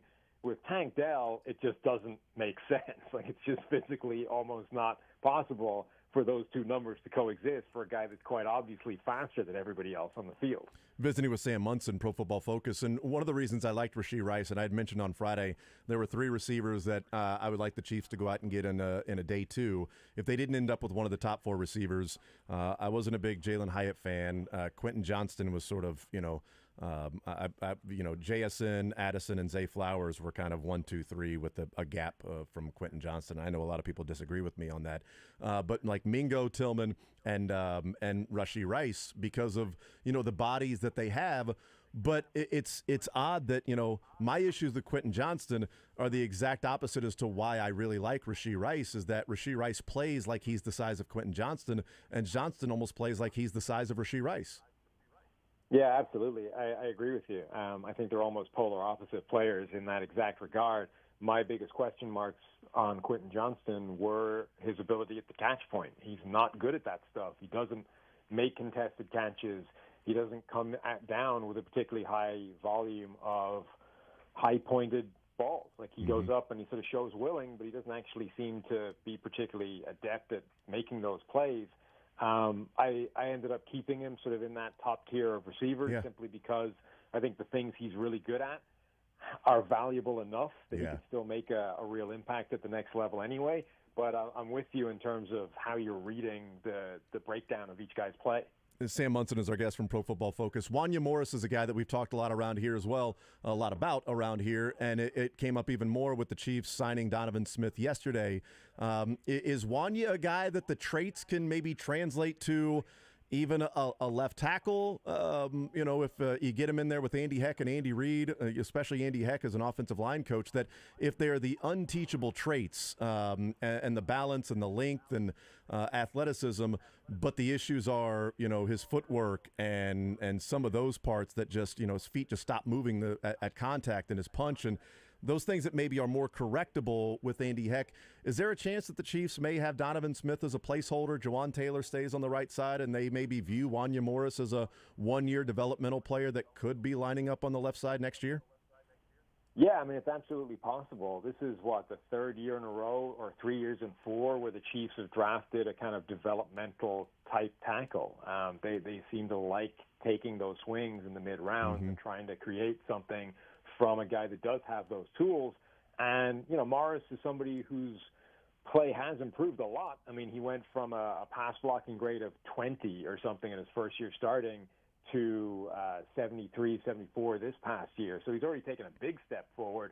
There's just a much bigger step that needs to be made now from where he was to where he's going to need to be to play either tackle spot at the NFL level. But there's absolutely value in the mid-rounds in particular to taking these guys that have those physical tools and then seeing if you're able to coach them up, particularly in a draft where, you're going to be picking outside of those top players that don't have those question marks. Yeah. And the bottom line with a team as successful as Kansas City is, a lot of years you're simply going to be past the point where you can be confident that these guys are day one starters, and you're going to have to figure out how to develop players and take projects and turn them into NFL players with coaching.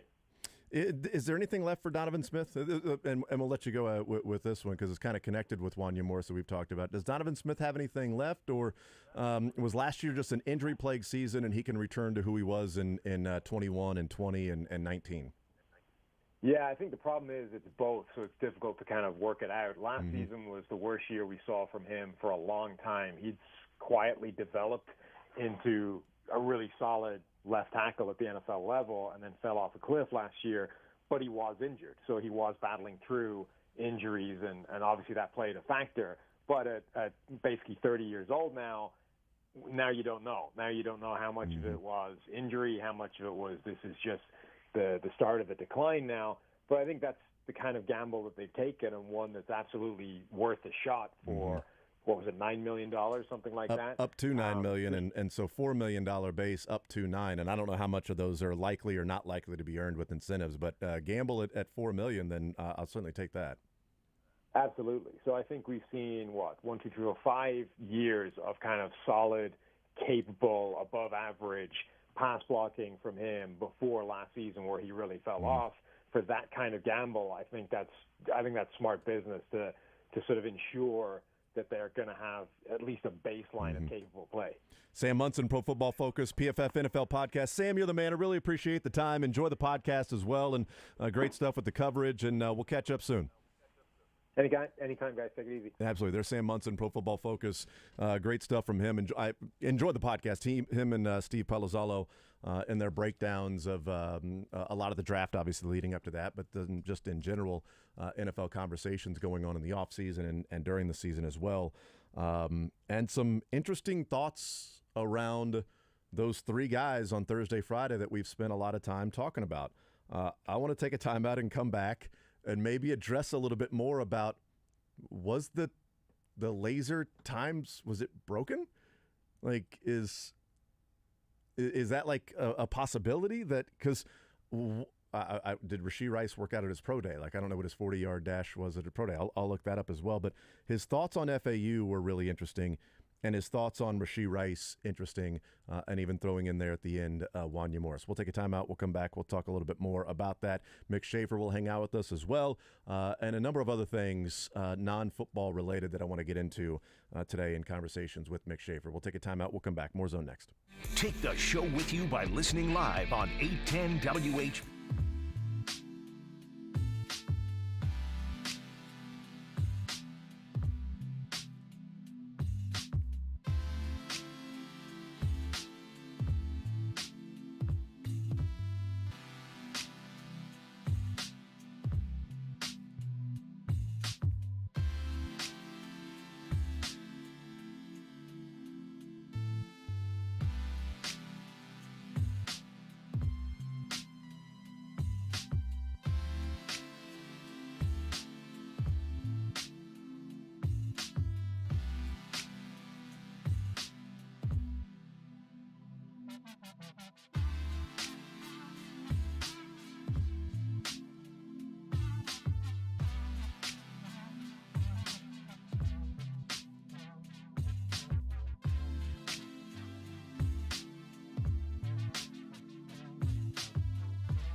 All right, we continue right here on Sports Radio 810 WHB. Jason Anderson, Josh Briscoe, and Drake. I'm looking at the pro day for SMU, and I do not see a 40-yard time for Rashee Rice. I see a shuttle and a 3-cone, but not a 40-yard dash for Rashee Rice. So that 4.51, not 5.41. That would be even if he was a more 5.4, difficult to explain. Yeah.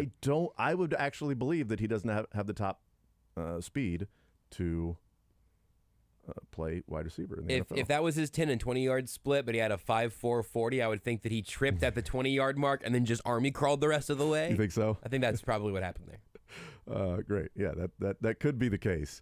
So I'm wondering now if at the combine, if he did not run the shuttle or anything like that. So I have a 3-cone for him here on this one report. Let me see cool. if I can see where that is sourced do that. from. 3-cone here is in parentheses is a P, so perhaps he did that at his pro day. Shuttle at the pro day. I'm on NFLDraftBuzz.com. As you should be. They bring a bunch of those together, but it's made it difficult to find other 40s that he had potentially run because it just keeps showing that 4.51. Yeah. Sure. Pro day workout, Rashee Rice shuttle 4.23, 3-cone 7.02. That was at the pro day, yes. Which is listed on his RAS score, Right. and I'm looking at the combine, and the combine has his 40, his 20, and his 10, and his vertical. Yep. But it has And his broad jump. But it has an NA for 3-cone and shuttle Yep. and things like that. So I'm wondering if he just did not run it at the combine. He ran those at the pro day, so he split it. Here's my 10, my 20, and my 40, the broad jump, the vertical at the combine. And then at pro day, here's the shuttle and the 3-cone for whatever reason. Straight line and explosive stuff at the combine, change of direction at the good pro point. day. I don't know what that practically means. I'm just saying those are the differences. Yeah, no, I don't know that's if it's a different training. It's a really good point. So the RAS score is combining the combine and the pro day. So the combine, the straight line speed, and then the pro day, which was the agility grade of the shuttle and the 3-cone. And the one thing that he did talk about at his combine, at his pro day, doing more research about him over the weekend rather than just combine and things like that now that he is a Chief, was he had talked about at his pro day, his main focus was showing teams his route running ability, that because they were in the more air raid style, that teams had talked to him about double moves, how they want him to run specific routes, things like that. And that's all he was working on. So his pro day was about route running, was about showing that he can do some of those things. And I do wonder if the Chiefs on tape, combine, and then if they went to his pro day and they said, this guy's, he clearly gets it. Like now he's just only working on route running. And he had mentioned that, I wish I would have done this last offseason into my senior year of spending all this time in the offseason working on specific techniques and tricks and tips for route running and things like that, because it does not show up on the film. Yeah. And it's what we talked about yesterday or the day before. I'm like, it's kind of generic with some of his route running. But I do wonder if then that's where the Chiefs sort of fall in love with, okay, we see all these things, this is not on film, and now he's doing this. Yes, it's against air, but he's showing the ability, the improvement from where he was a year ago to now. Well, now we can project to this year and the year after that. And now we got a guy that might be able to have the route running ability thrown in with all of these other things. Yeah, our plan is to get an SMU wide receiver today on Friday. That's the siren song of draft prospects. I Yeah, mean, right. it is figuring out that balance between what they've shown they can do and what you believe they can do with your coaching and your systems and all of the things that go into that. Your Jalen Carter types, you've seen him do pretty much everything you're going to ask him to do at the NFL level, so he's going to be a very high draft pick. Will Anderson certainly had the production in college, right? But once you get even just so far as outside of the top 10, because even with Felix, I mean, Sam's point that he might be pretty close to his ceiling as a well-developed player, there will be some growth he can certainly continue to see because he's 21 years old and will be getting NFL coaching for the first time, but got good coaching at K-State, right? This isn't the Josh Kando, Florida State story of like, oh man, what were they even doing with him down there? And that has also not worked out. But even if Felix still has some ceiling to find, you've seen him be good at the mandatory things that make you spend a first-round pick on him. And I promise you, the Chiefs are thinking, well, if we can get his hands if we can get his hand placement, get him to use his hands a little more often, it's one of the things he mentioned when I asked what he wanted to improve on. And if we can get him to get a little bit stronger and use those hands a little more, well, we still see growth there. With Rashee Rice and really with wide receivers, it might be the most fun and the most difficult position to project that with. Because if you're the Chiefs, you're saying, hey, we've seen you do this against competition. We've seen you do this against air. We think we can bring you together there. And then also, like, develop the route running ability. I know that you see the incredible appeal of a Jackson Smith-Njigba type who is running great routes and feeling out defenses incredibly well at the college level. But if you can find a guy who's a better athlete and you can teach that and impart that into him over his time as a pro with the Chiefs, there's a ton of value there.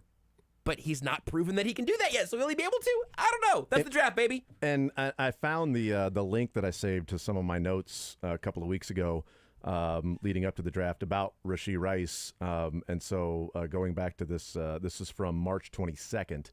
And these are the quotes from Rashee Rice after Pro Day. Said, just cleaning up my technique. Kind of wish I had been doing this before my senior year, but it's never too late. I've just been working on my technique, to be honest. What the NFL teams want to see the most out of me is running double move routes, opening up my route tree because we were an air raid offense. And then he goes on to say, he was asked about if he played for the Dallas Cowboys, and he's like, well, yeah, it's in my backyard. Boy, that'd be really cool, growing up, blah, blah, blah. And then this is another quote that I think is really interesting about what we're specifically talking about with the 40 time and route tree and things like that. He said, all the questions changed after the combine just because they saw me run a good 40-yard dash. There were a lot of questions about my speed. Honestly, a lot of teams got me at low 4.4s. I'm not too worried about immediate time. Whatever the teams got, I was out there to prove myself to them and not the TV. After the speed, now they have to find something else to critique. The next question is me being able to run a consistent full route tree. That's what I just proved to them today. So that's his. I remember reading some of those, and I'm like, the teams. Just to be clear, the teams are there with their own stopwatches for 40-yard dashes for exactly this instance of are the lasers untrustworthy for some reason, right? And he's saying he just said there teams had him in the 4.4s as opposed to the TV time being 4.51. Yes, and then in this one where we've talked about Brandon Ayuk and things like that, is to sort of kind of reminds you of him, not you, but reminds people of a Brandon Ayuk. Here it is. Rice said his route running became the next thing NFL teams told him they wanted to see after a combine performance compared similarly to San Francisco 49ers first-round draft pick receiver Brandon Ayuk. It's those type of numbers that have Rice in the conversation to become a first-round draft pick. He wasn't that. He was the 55th selection in the draft. So those are all the parts of here are the negatives. He knows exactly what the negatives are. Mm-hmm. Here's what he spent time doing. Here are, by the way, only 28 teams showed up to his pro day out of 32, which is interesting. Chiefs obviously one of them that was there, but 28 teams at his pro day, and Chiefs had him for a top 30 workout. He worked out with Patrick Mahomes. They clearly liked him a lot, and I don't think you sort of fall in love with a guy and the negative parts of his game are the things that are more accentuated especially in a first or second round pick, as opposed to you feeling like you've got guys in place that can help turn those things around. I mean, one of the things that I've talked about with the Chiefs in the NFL draft as to why I think they've been successful at doing that, at drafting, is I think they have a really good collection of coaches and positional coaches. And if you draft guys that have really good traits and then you get the best out of those traits and you teach them some of the techniques. Steve Spagnuolo talked about last offseason in training camp that, Joshua Williams was a guy he was talking about. He's like, just his ability to pick up on the things that we want. It's different than how he's covered and the techniques, but he's picking it up and he's doing exactly what we're asking him to do, how we're asking him to cover, and he's been working on that. Okay, well, now you're adding his traits that you can't teach with how you want them to go about their technique. And then he also mentioned, guys, don't forget about Jalen Watson here. That's when it kind of just perked up with, I think, me and you were like, oh, interesting. He brought up Jalen Watson out of nowhere when everybody was gushing over Joshua Williams. And I think the same thing can be true at offensive line with Andy Heck. And I think the same thing can be true with wide receivers and certainly what's expected of the work you got to put in off the field to play with Patrick Mahomes. That it's one of the reasons I give the Chiefs more benefit of the doubt in the draft is because you can take some guys and then put them with your team and then get the most out of them, as opposed to a dysfunctional organization that you'd better draft a guy that's going to be good no matter where he goes, because you're probably not going to find ways to accentuate some of the negatives or accentuate the positives and eliminate the negatives. Latch on to the affirmatives and don't mess with Mr. In Between. Sorry. Sound like a reference to something really specific. That's what I thought, but I didn't pull it. I fundamentally didn't realize agree. I was going down the route of the song until there. I did, and I figured I might as well just finish. Finish the line, absolutely. Yeah. I fundamentally agree with the idea that the Kansas City Chiefs have very good coaches. The offensive side of the ball in particular. They have the best quarterback in football and the greatest offensive mind currently coaching. And yet, going back to 2016, the Chiefs took DeMarcus Robinson and Tyreek Hill. That's a good point. Okay, Tyreek Hill, future Hall of Famer at this point in his career. Extenuating circumstances is how he ended up being drafted this low. Hill, I think, will be the outlier. 2017, they take Jehu Chesson in the 4th round, a wide receiver who had concerns about being able to separate. Never really alleviated those. Traymon Smith's listed as a wide receiver when they drafted him in 2018. Not going to hold him to that one. It's a kick returner. Mecole Hardman in 2019 is obviously a fascinating and high-profile one. And then Cornell Powell, 5th-round pick in 2021. Sky Moore in the 2nd last year. I don't know how many of these receivers the Chiefs have had in their system have gotten significantly better from when they entered the NFL. There's a sliding scale there. Mecole Hardman was better, certainly, by the time he left in free agency this offseason, going back to getting out of Georgia. But those huge strides did not necessarily come to fruition. We didn't see it from the lower round flyers. And even looking at guys like, they haven't had that many dudes in this system for a long period of time. Byron Pringle was overachieving, but not blossoming these other parts of his skill set that weren't there previously. So it's interesting because I logically follow 100%. But then I have to go, well, when's the examples of this working out? Well, it could work out with Sky Moore, and it could work out to some extent with Kadarius Toney. No, you're not wrong, and that is absolutely fair. Because I think we also have to bring in when we talk about, what can Andy Heck and Andy Reid do with Wanya Morris and how good they are at developing? Well, it didn't work out for Darian Kennard. Okay, right. So 1 year in, we're still seeing Darian Kennard as sort of being that depth. Could be tackle, could be guard. Because when he was drafted, it was like, whoa, this guy shouldn't be here in the 5th round. He might be. Is Kennard your starting right tackle? Is he the Trey Smith of the 2022 draft? And he was not. Cornell Powell was a guy who wasn't graded well athletically. Yep. He was kind of a finished product, and he wasn't all that versatile from an athletic standpoint. He graded out as just okay on the relative athletic score. For somebody that was 6 foot 200, you probably shouldn't be only okay as an athlete. And I still question, and who knows if we'll ever get the answer. Maybe this year, next year with the Jets, we might get the answer. But I still wonder if the Chiefs did get more out of Mecole Hardman than other teams would have got out of Mecole Hardman. Because I wanted the Chiefs to take Paris Campbell from Ohio State in that draft. He went to the Colts, often injured. But I've asked the question, if the Chiefs trade up and got Paris Campbell and the Colts took Mecole Hardman, would Paris Campbell be a guy with the contract with the Jets and have a couple of Super Bowl rings and be the guy that he was, and Mecole Hardman would be a generic player with the Colts because, their offense and play action and utilizing him different ways, whereas the Chiefs might have been the team that best utilized and found ways to get the most out of his skill set, handing him the ball, throwing it down the line of scrimmage, things like that maybe they did get the most out of Mecole Hardman. And it was a pick specifically and strictly for, this is the guy on the board right now that has the skill set we need because we don't know about Tyreek Hill. Right. And let's trade up and get him, and we can find a way to use him in ways that Tyreek Hill was used, and the speed we can't teach, so let's go get this guy. I do wonder if they actually did maximize Mecole Hardman and get the most out of him. I think they've used these guys well to their skill sets. I'm curious to see how much the development goes for what they look like year 1 to year 4 or 5. Jury is very much still out. It's just kind of an interesting look back. And who was it that we had on? We were talking about the Chiefs and the offense and wide receivers and it might have been Adam Teicher that we were discussing with, and he was talking about, the ability of the defense and reading the defense, and that's where the Chiefs wide receivers may be different than others. I don't know, in that there is some freedom in the offense that you not only have to know about your responsibilities, you have to know about the offense, what you're supposed to be doing, the depth of the route, all of those things, but you also have to be able to read the defense the way the quarterback is reading the defense while the route is developing. And so you've got to be a wide receiver and a quarterback. And I just don't think many wide receivers in college are asked to do that. Yep, I could be wrong, but and certainly in the air raid with something Rashee Rice is going to have to get used to, I'm not sure how many wide receivers are looked at and said, this is the line on a paper, that's the route. But if this safety does this, and if they switch to a cover 2, or if this is a cover 3, or if this is a man over, you've got to do that. You've got to go over the safety. You got to cut under the safety. Well, you got to break this route off here. Actually, you got to take that route 5 yards further based on what this safety does in his drop or his hip turn.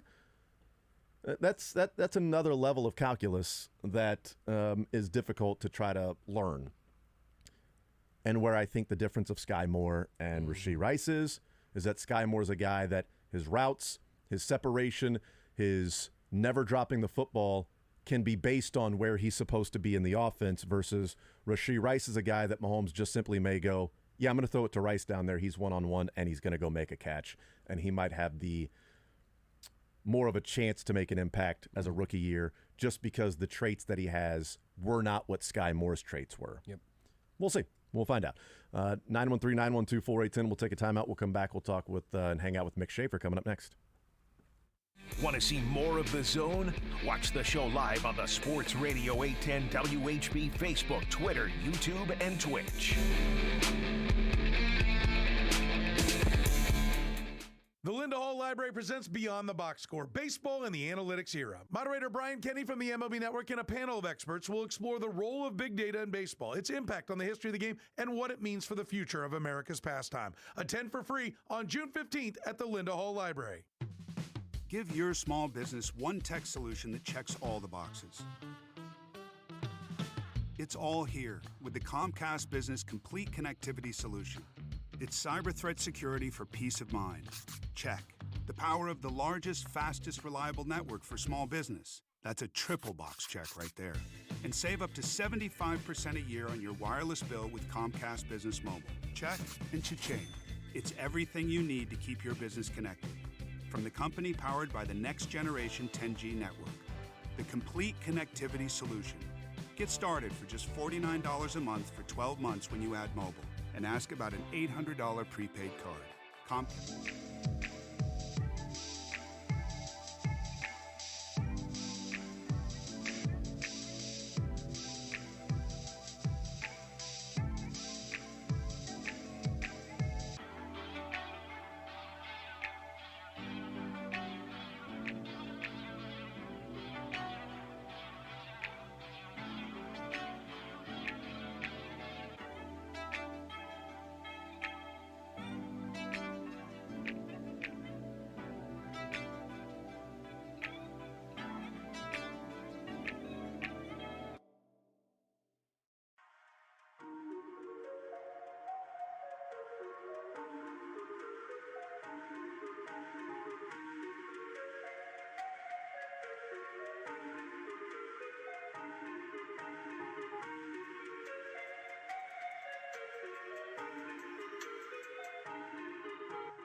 All right, we continue right here on Sports Radio 810 WHB. Mick Schaefer hanging out with us. It is The Zone presented by Google Fiber. Now available up to 5 gigs. 1 gig internet, the same price since 2012. Mick, what's up, man? How are you, sir? I'm good. I'm watching. We've got the Raiders and the Seahawks from 1987. I was going to say, this looks like a late 80s game. Howie Long's out there. Just fumbled the ball on the lone carry. I saw him tote. Marcus Allen still there. Was this that the Bo's first year? Is this the Boz game? Bosworth is starting. He's a rookie. This is the game where they Boz in the end zone. I'm guessing and it is. Ran through him, and that famous Kurt highlight. Warner is playing. True story. Yeah, remember the other Kurt Warner, the running back Kurt for Warner. the Seahawks? I was going to say the running back Kurt Warner. These Seahawks uniforms were peak. I mean, these are incredible. Yeah, I remember hating them at the time, but like everything retro is great. That was a dart. Oh, there you go. Who threw that? Yep, that's to Turner. It's a touchdown by Turner. Who is the Seahawks quarterback here? Dave Craig, baby. Dave Craig with Dave an Craig, are you kidding me? absolute laser. I mean, in his not even in his defense, and just a little bit of a calm down is that Turner was wide open. Yeah. I mean, was Steve Largent still playing? I just didn't expect this ball to come out of his hand with this kind of zip on it. Will we get a replay? I don't know. Here we go. Well, then you don't know Dave Craig, do you? I didn't know it was Dave Craig. I mean, typically you expect the ball to come out of his hands in a fumble, but that not. was a P, man. I'm telling you. It hit him between the 8 and the 1. Yeah. That was a great throw. He was that's wide his open. number, thankfully. Right? It would have been bad if his number was like 27. Hit him between the 8 and the 1. Is that a metaphor? I don't even know what you're talking about. Nice.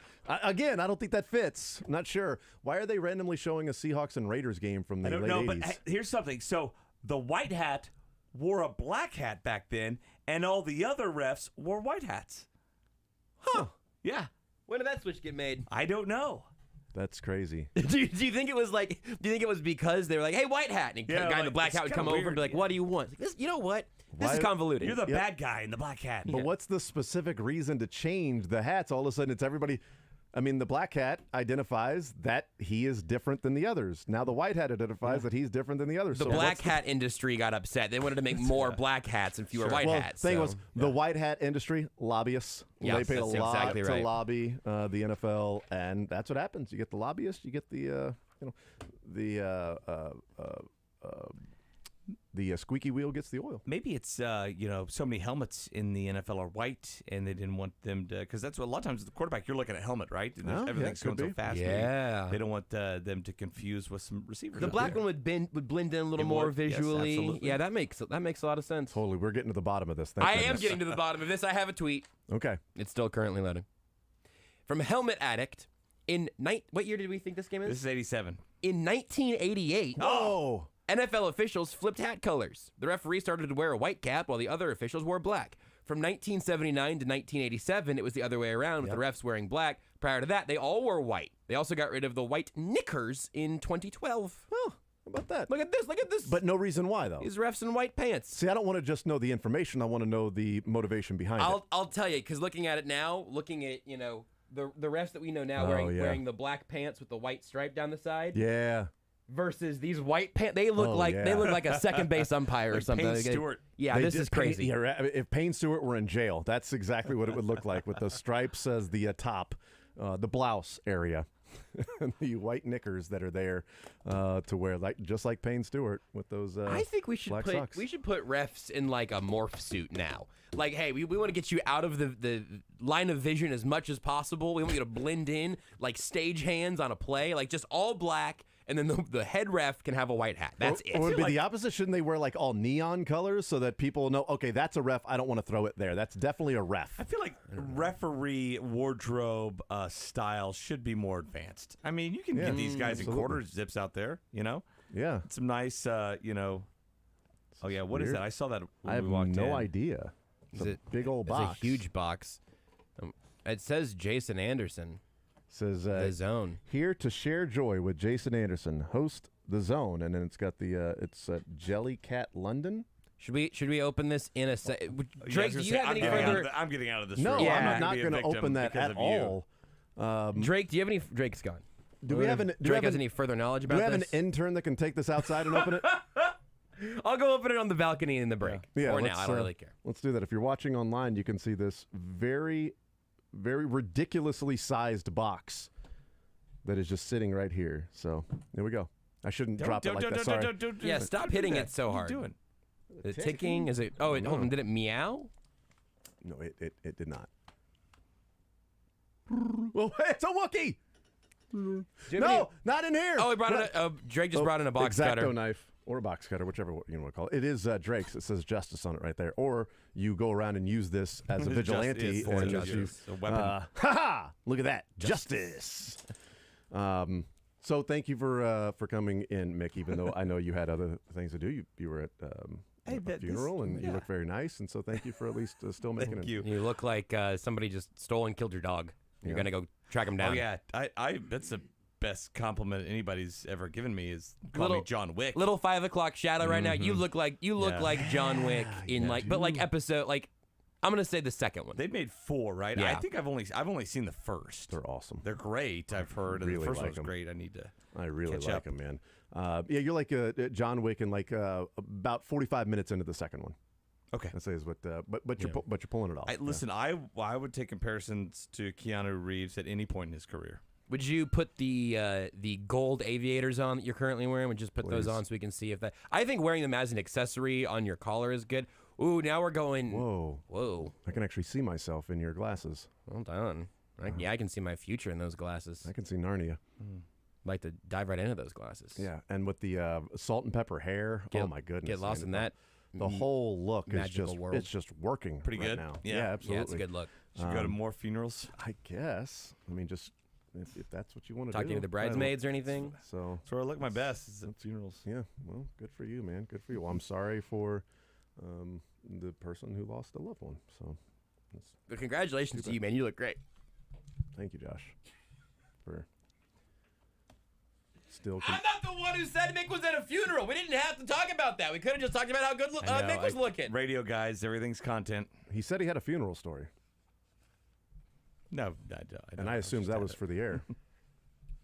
I assumed that was for the air. I hope that is what is in this big box. I hope it is just a note card that just says, "quote I thought this was for the air." That's actually going to be at your funeral on your tombstone. Is I assumed it was for the air. Jason Anderson. I assumed it was for the air. No, my tombstone will be Jason Anderson. It's all content. Jason Anderson. Everything is content. Jason Anderson. He's finally done talking. No, because it'll be just a recorder that I. Yes. What I want on my graveside, I want just a recorder that plays 24/7. It just never shuts up. And then in the background, somebody just yelling, "Break! Break! Break!" I got a few jokes on what else is in that box, but I don't think What's in they the are box? content yet. What's in the box? So, You know what that movie is? What's in the yeah, box? it's What's in the box? Brad Pitt's the one asking it, right? 7. Yep. Thanks for the. I'm not hint, going to Nick. spoil the movie of what was actually in the box. So We don't It's Samuel L. actually Jackson's know. There's soul, just a right? couple really good guesses. yeah, it was. It was. Yes. In the box was a suitcase with Marcellus Wallace's His soul. soul. Thank you. Yes, That's what I which we think. I don't know. It just glows. So I'm not sure. When I fit Gwyneth Paltrow's head in that suitcase, though.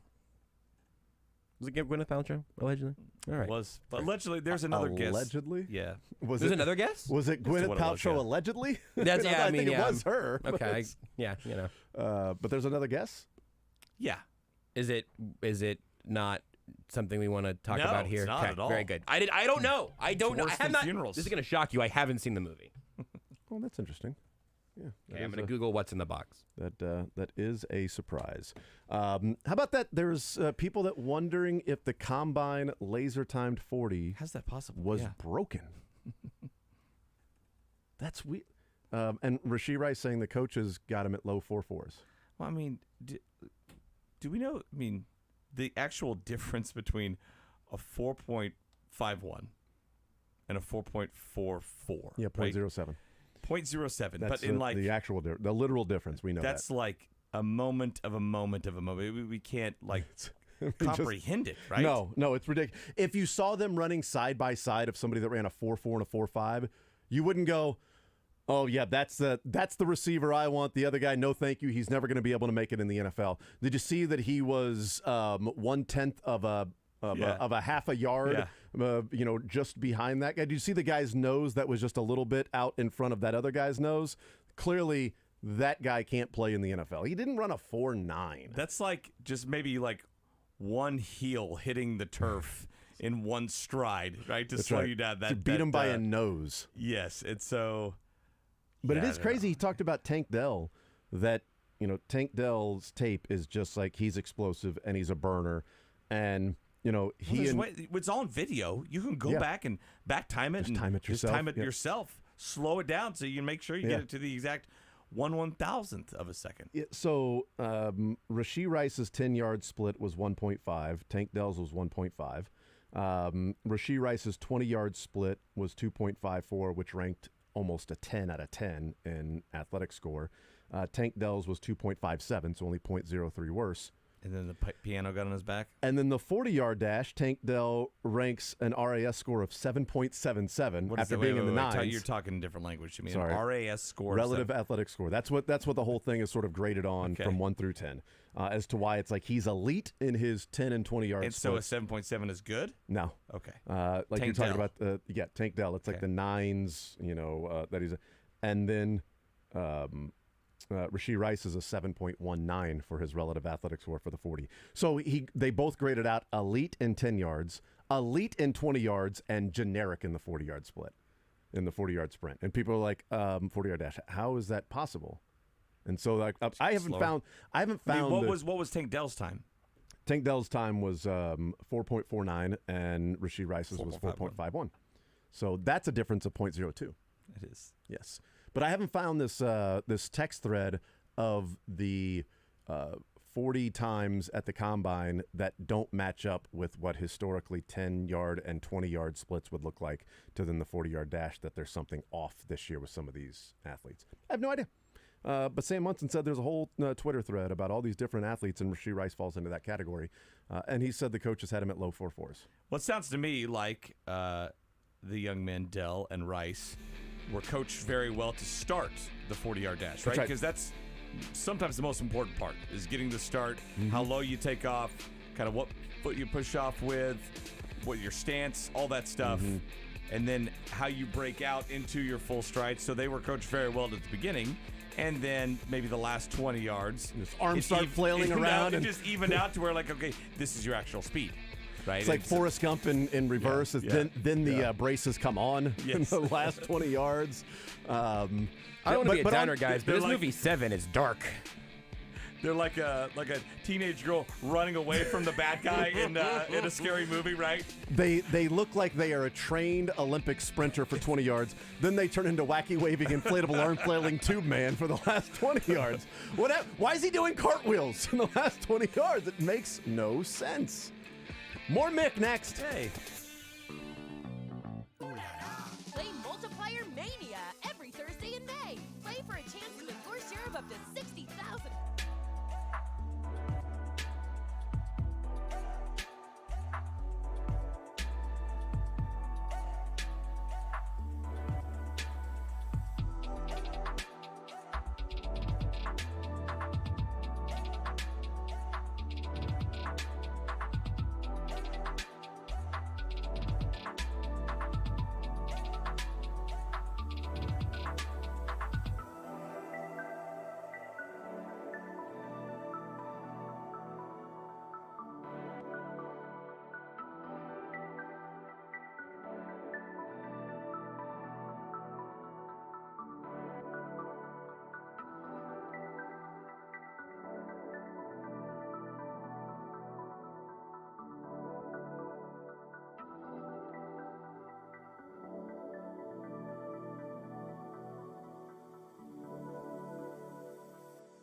And now, on Sports Radio 810 Sports Center.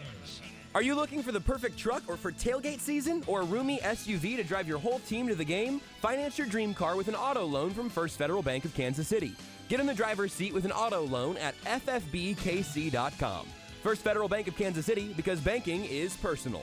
The Royals fell to the Orioles yesterday and dropped the series to Baltimore, but they kept it interesting. With Jordan Lyles on the mound, the Royals gave up 5 to the first 2 innings and got down 8-1 before chipping back to a 9-8 lead in the bottom of the 7th.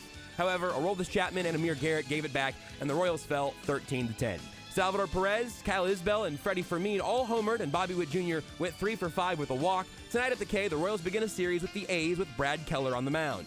Last night, the Warriors evened the series with the Lakers, and tonight, the Nuggets and Suns and Celtics and 76ers play Game 3 in their series. We talk about a whole bunch of things, including what's in the box with Mick Schaefer next.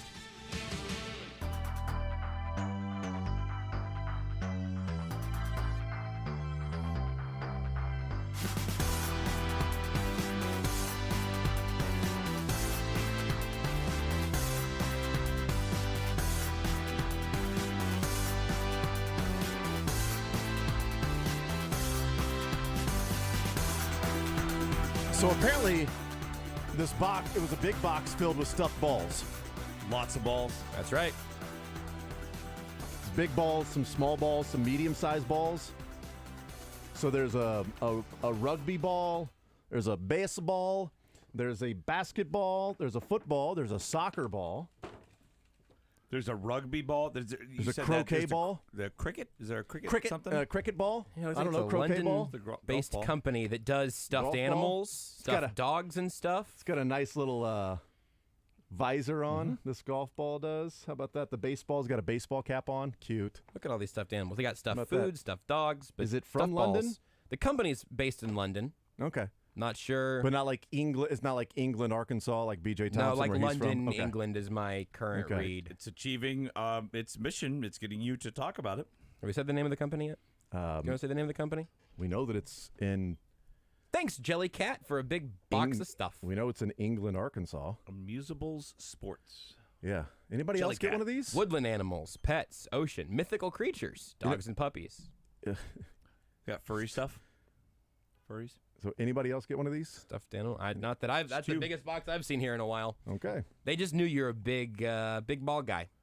Well, you got kids. I got kids. Yeah, your kids are going to love those. those. They're going to love these. You want any for your kids, Josh? I'd love some. Of the toys, not the kids. Yeah, I was going to say. You don't. Ask Mick. You no, don't. I'm good on the kids front. If you don't.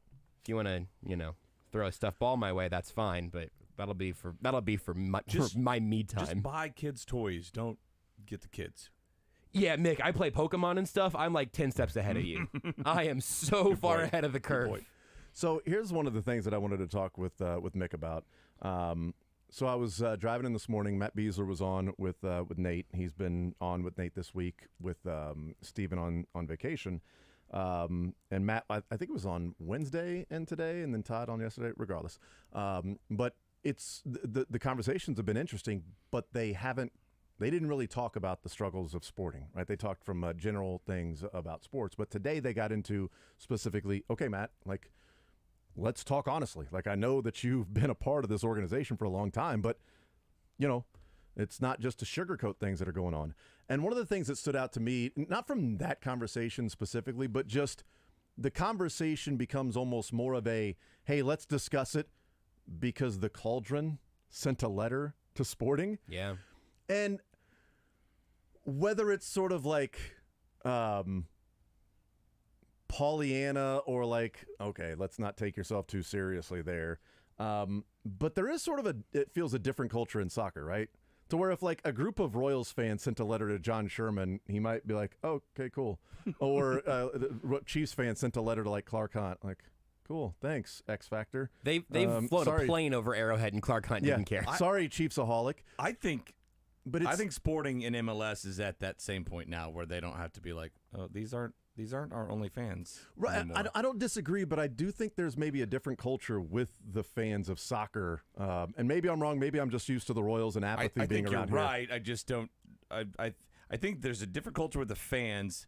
I just wonder and hope that Sporting players and brass react the same way as like the Royals and the Chiefs would be like, okay, thanks. Like, no, we're going to get back to work here. Yeah, we appreciate the concerns, but yeah, you know, showing enough emotion on the sideline or whatever you were talking about. Right. But I just thought like that became such an a widely circulated and talked about among, Sporting KC fans about, the Cauldron doing this, as opposed to like, hey, here's a letter to the editor in the Kansas City Star that Patrick Mahomes is selfish. Because then it rallied the other way. Like, yes. But it ain't like Clark Hunt or Andy Reid's going, that's a great point. Should we bring him in and talk about his selfishness of Patrick Mahomes? He's so selfish. He just wants to win Super Bowls. Like, how about this? I can't think of anything more selfish. Think about other players in the NFL, not for your team, Patrick. Oh, I want to go to 3 out of 4 Super Bowls, and I want to win Super Bowls, and I want to win every single Super Bowl. It's very selfish of you, Patrick. Think about others. But I do wonder if it's received differently with Sporting and the organization from the fan base of the Cauldron, the hooligans of soccer, that we've seen coaching changes, we've seen franchises either being sold or taken off the market based on like the fan base's revolt. Whereas if it was like, hey, they're going to sell the team to John Sherman, and the fans show, no. Well, they're still going to sell the team to John Sherman. St. Louis couldn't stop the Cronkies from moving to L.A. and other teams moving from that city. They couldn't stop it. The A's, Oakland isn't stopping the A's from moving to Vegas, whether the fans revolt or the fans don't show up or the fans do the opposite of a no-show and they sell out a game in June, which is the plan right now, to say fans aren't the problem, it's the A's are the problem. Which the A's are in town, and hopefully they continue to be a problem, not for the Royals, and hopefully problems being solved from that standpoint. I do just wonder if the American culture versus the European culture of the fan base, does that still translate to American soccer when there's an American sort of feel to the sports that it's like, yeah, we appreciate your concern with the fans, but we're going to go ahead and do what we think is best for the organization still and continue moving forward. And if that's Peter Vermees, it's Peter Vermees. So, sorry, we're not going to make a decision on a coach hiring and firing, especially when the fan base is as big as it is and as passionate as it is, because he was a big part of those trophies that are there around the facilities. I think it's interesting in the Cauldron letter, two sort of different elements of it. One being that, yeah, even if the MLS is more American sport than international soccer at this point with where it's at, I wonder if the fan base would expect it to be the other way, especially when you're going to be talking about the Cauldron making this in particular, also mentioning, the overall fan experience, not just like you're losing. Why don't you try not losing? Because I was wondering if that was ever going to be the crux of it, because that is probably not very helpful. Please stop losing. But when you're a group that was around in sort of this rejuvenation of soccer in Kansas City, that were a group of true believers before that was all earned by the ownership group, I do think that should carry a little more weight than X Factor, Chiefsaholic, somebody who buys a banner that flies over Arrowhead. But I will be and have been since I saw that statement last night, be very curious to hear if and when we hear anything from the Sporting side in response, or if that's something that they've seen and that they don't feel like they can actually give a response to. I think they'll respond to it. Yeah, I don't think there's any question that Peter Vermees and Sporting will respond to. He'll be asked about it. Well, that's true.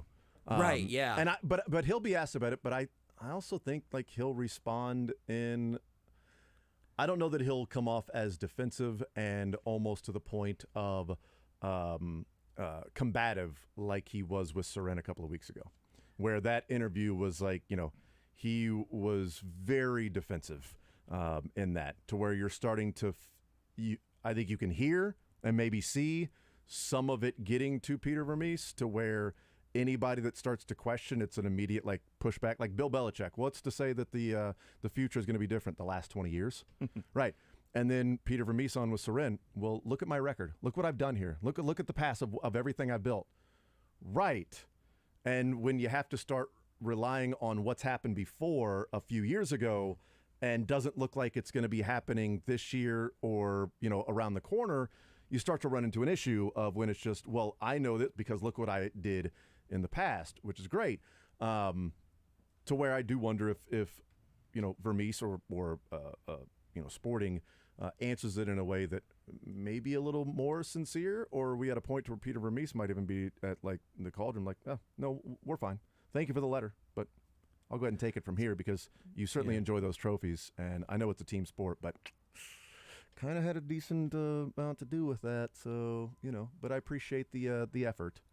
He was. It might be kind of like his answer because he was asked about it the other night when they were saying they're chanting Vermes out or something Vermes like out. that. They're booing He said out something, there. it's unfortunate, but it's not my call there for what they do. Right. I bet it's a similar answer to that. But no, I mean, just the letter itself came across as kind of elite or entitled and crybaby-ish. I'm like, you guys not Royals fans too? Have you not seen what goes on in the baseball team for years and years? I get it. It's a bad team, and it's not like they offered too many solutions there, right? In the letter, that's not like let's do this alignment, right? Okay, the substitution pattern should be this. This should be the starting.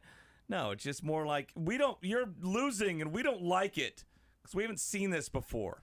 I mean, it haven't. And look, change may happen. I think it might happen after this year, during this year, whether it's with Vermes or other parts. And I kind of side with Roger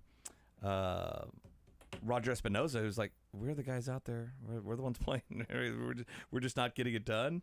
And look, maybe that's on Vermes too, because he's the GM of that club too, and maybe one of those roles gets taken away from him, and so I think there is change, but just the coming. But the letter itself came across as just, well, I don't like this. I don't have a solution, but I don't like this. Well, there can be an issue of like, okay, if you're a GM, it's like, okay, I've got this guy here, and he's just not going to be coach. I'm not going to be able to get – the coaches can't get out of him what we want to get out of him, so I got to go find somebody else.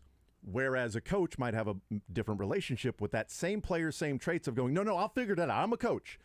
And does that start to blur between the two of, no, I brought this guy in, and if a GM was, director of sporting was looking at it and going, we got to move on from this guy. Okay, he's not getting it. Sorry, coach. This is the decision we're going to be that's going to be made. You can start to sort of blur those lines and maybe try to keep pushing the square peg round hole because you've got this relationship with him and you don't want to give up because the coach in you says I can get more out of this guy, whereas the GM would be like, no, we're moving on. We're hitting the eject button on this guy. We've got to find somebody else. And the coach, no, he's right there. Yeah, he's right there with somebody else. We're bringing in a different guy. I don't know. Maybe that's the difference. Maybe it's just change for change's sake that might be the best going on right now. But when they're walking off the pitch and the chants yelling Vermes out, when it's late in the game and the chants are, hey, Vermes, it's all your fault. Hey, Vermes, like that. It's a very wordy chant, but they still were able to do it with the pacing to where, they're doing the losing parts. They got to work on these negative chants here. Hey, Vermes, we appreciate what you did, but we do feel like it's all your fault. We wonder if it will change. Hey, Vermes, we do appreciate. Pop. And then the clip We've got spirit. Yes, we do. We got spirit. How about you? They're already pushing it with the I believe that we will chant. Oh, that's probably what it. Hey, Vermes. Hey, Vermes. Hey, Vermes, it's. Hey, Vermes, it's. Hey, Vermes, it's all your. Hey, Vermes, it's all your. Hey, Vermes, it's all your fault. Hey, Vermes, it's all your fault. Hey, Vermes, it's all your fault. Hey, Vermes, it's all your fault. Woo! I think we've solved it. I wouldn't be surprised if we hear that next match, just like that. I mean, I would take full credit for it. It's funny because I've heard. I think Soren's had Peter for most of the time, right? As far as the guests go, He's had him every week, and I think for a long time, a few weeks ago was where it kind of went to where it's like, okay, this is a different Vermes now. I've always enjoyed their discussions because they're both very frank, right? You always know whether you stand with both, and they're both very honest, and Peter's terrific to talk to, and he's talked about before. And he also has a relationship with Soren to where he can sort of be frank at back and forth, and they both know there's a mutual respect of he knows Soren knows what he's talking about, And I've heard him say before that it's not like you would welcome negative stuff, but there is a good side to it to where like MLS and soccer in this country has elevated to a point where like, okay, we demand stuff, we expect stuff, and a lot of it's absurd expectations, but it's just like the NFL and Major League Baseball and NBA. You have fans out there and media members with expectations who are going to hold your feet over the fire, whether it's warranted or not, and so it is a sign of progress for the league. I don't know how much solace, Vermees is taking in that, but it is something that he's talked about. He's wanted to get to that point where, criticize us when things go wrong, because that means we're mainstream. That means we're more a part of the sports conversation, and we're not just this little guy over here, right? Yeah, just mess up their hair, right? Yeah, whatever. Little engine that could. Play your soccer over there. Sporting, play your soccer. Now they've grown up now. How cute of that particular team. Neato for you guys. When's the last time that it's felt like this? Never for me. Well, with I'm talking about Wizards to Sporting, never, to where it's been like this bad. Even though we didn't care this much about the Wizards. No, I mean like the play though. I mean like the play on the field. I can't pitch. They're winless. They have 3 goals in 10 matches, right? Is that where we're at now? Like it was 2000.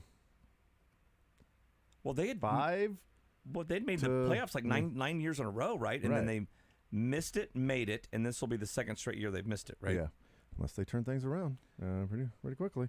Probably played like a third of the season. Probably, yeah. I mean, it's rough. I mean, you're already a third of the way through the season for sure. If you win your next 10 matches, then you're right back in it. You are right back in it. What? How many points now? Do you have the standings there? I don't have the standings in front of me. How many points is 7th place right now? I don't have the standings in front of me right now. Yeah. And then they just got shut out by the worst team in the East. Yeah.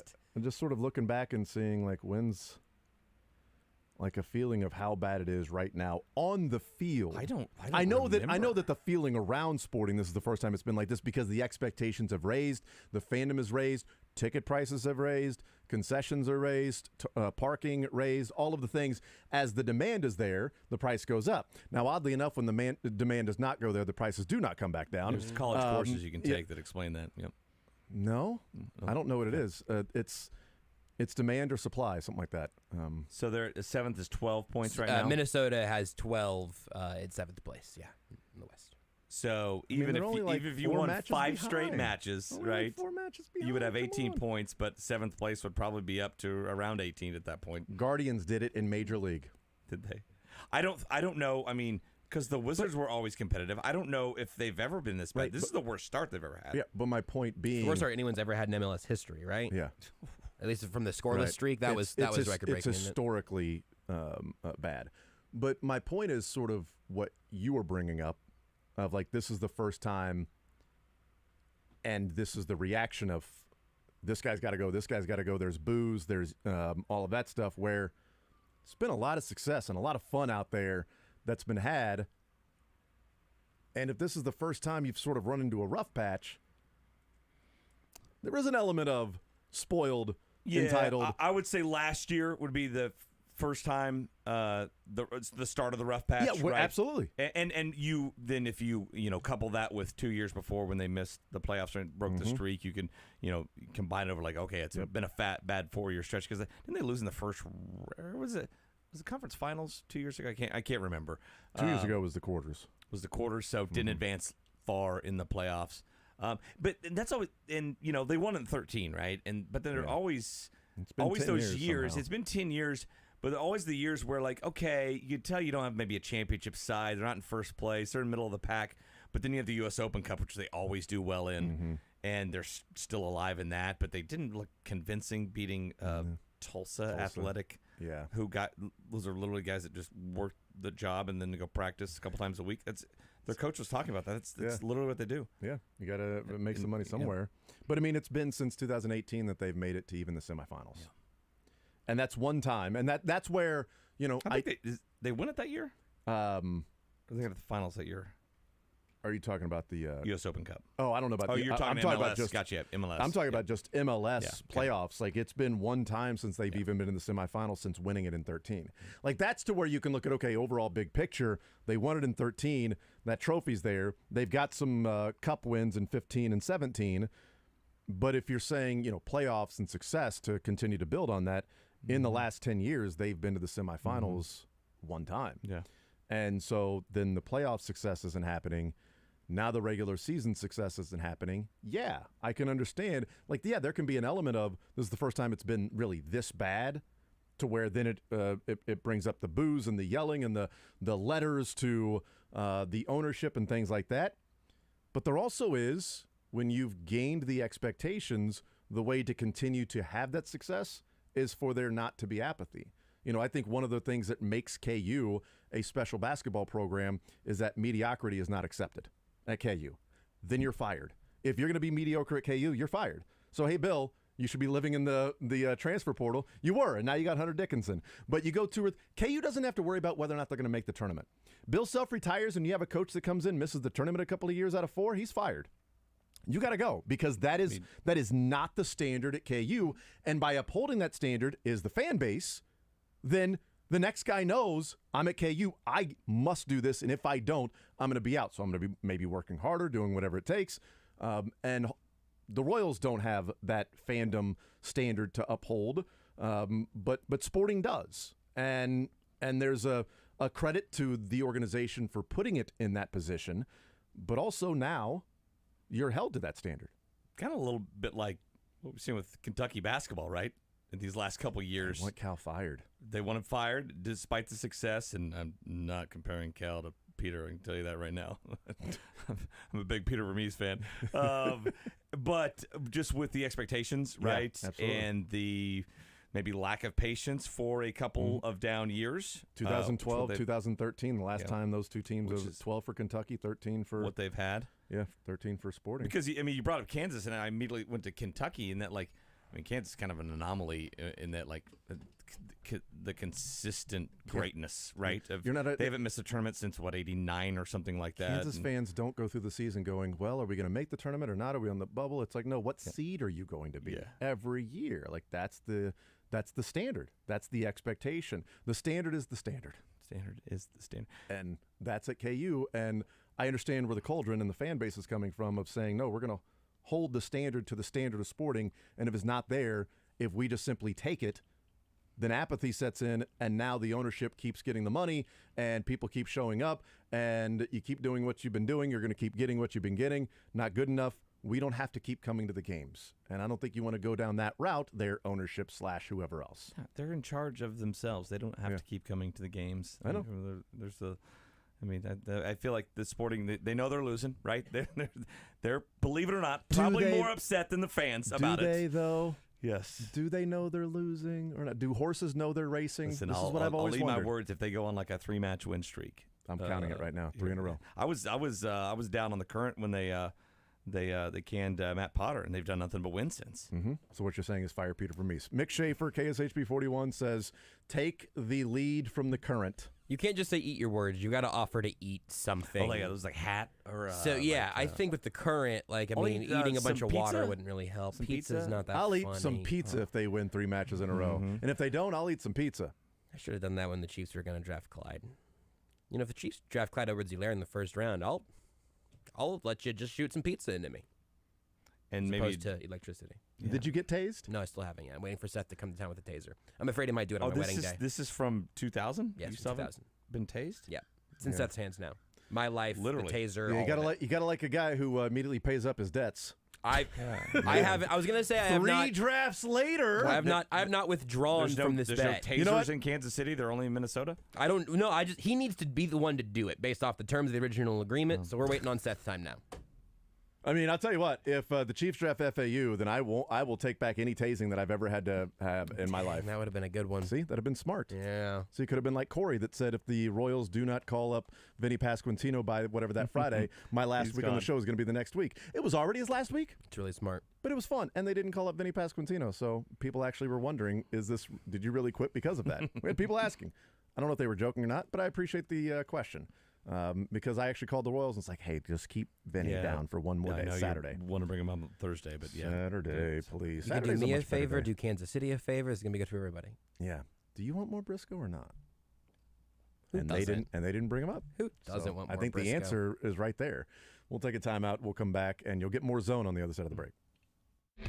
Mick Schaefer in the Zone is brought to you by Atomic Cowboy Sports Saloon, home of the two.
I will continue right here on Sports Radio 810 WHB. Jason Anderson with you.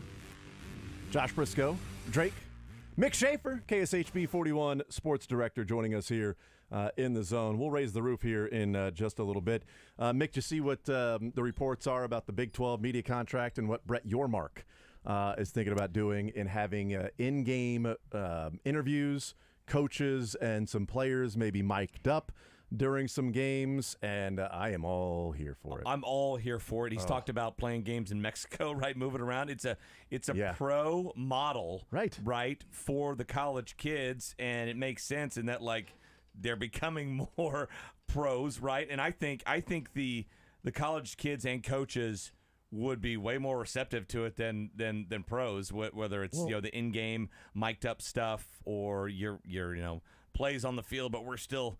We're interviewing Chris Kleiman right here on the sideline during this first down play. I think they would be much more receptive. I'm all here for it. And also, wouldn't I think the players would definitely be more receptive because they're working on NIL deals. So I can be mic'd up. I can be interviewed. I'm increasing the queue. People are knowing me. My helmet is off. They can see me, and I become more of a star in the game.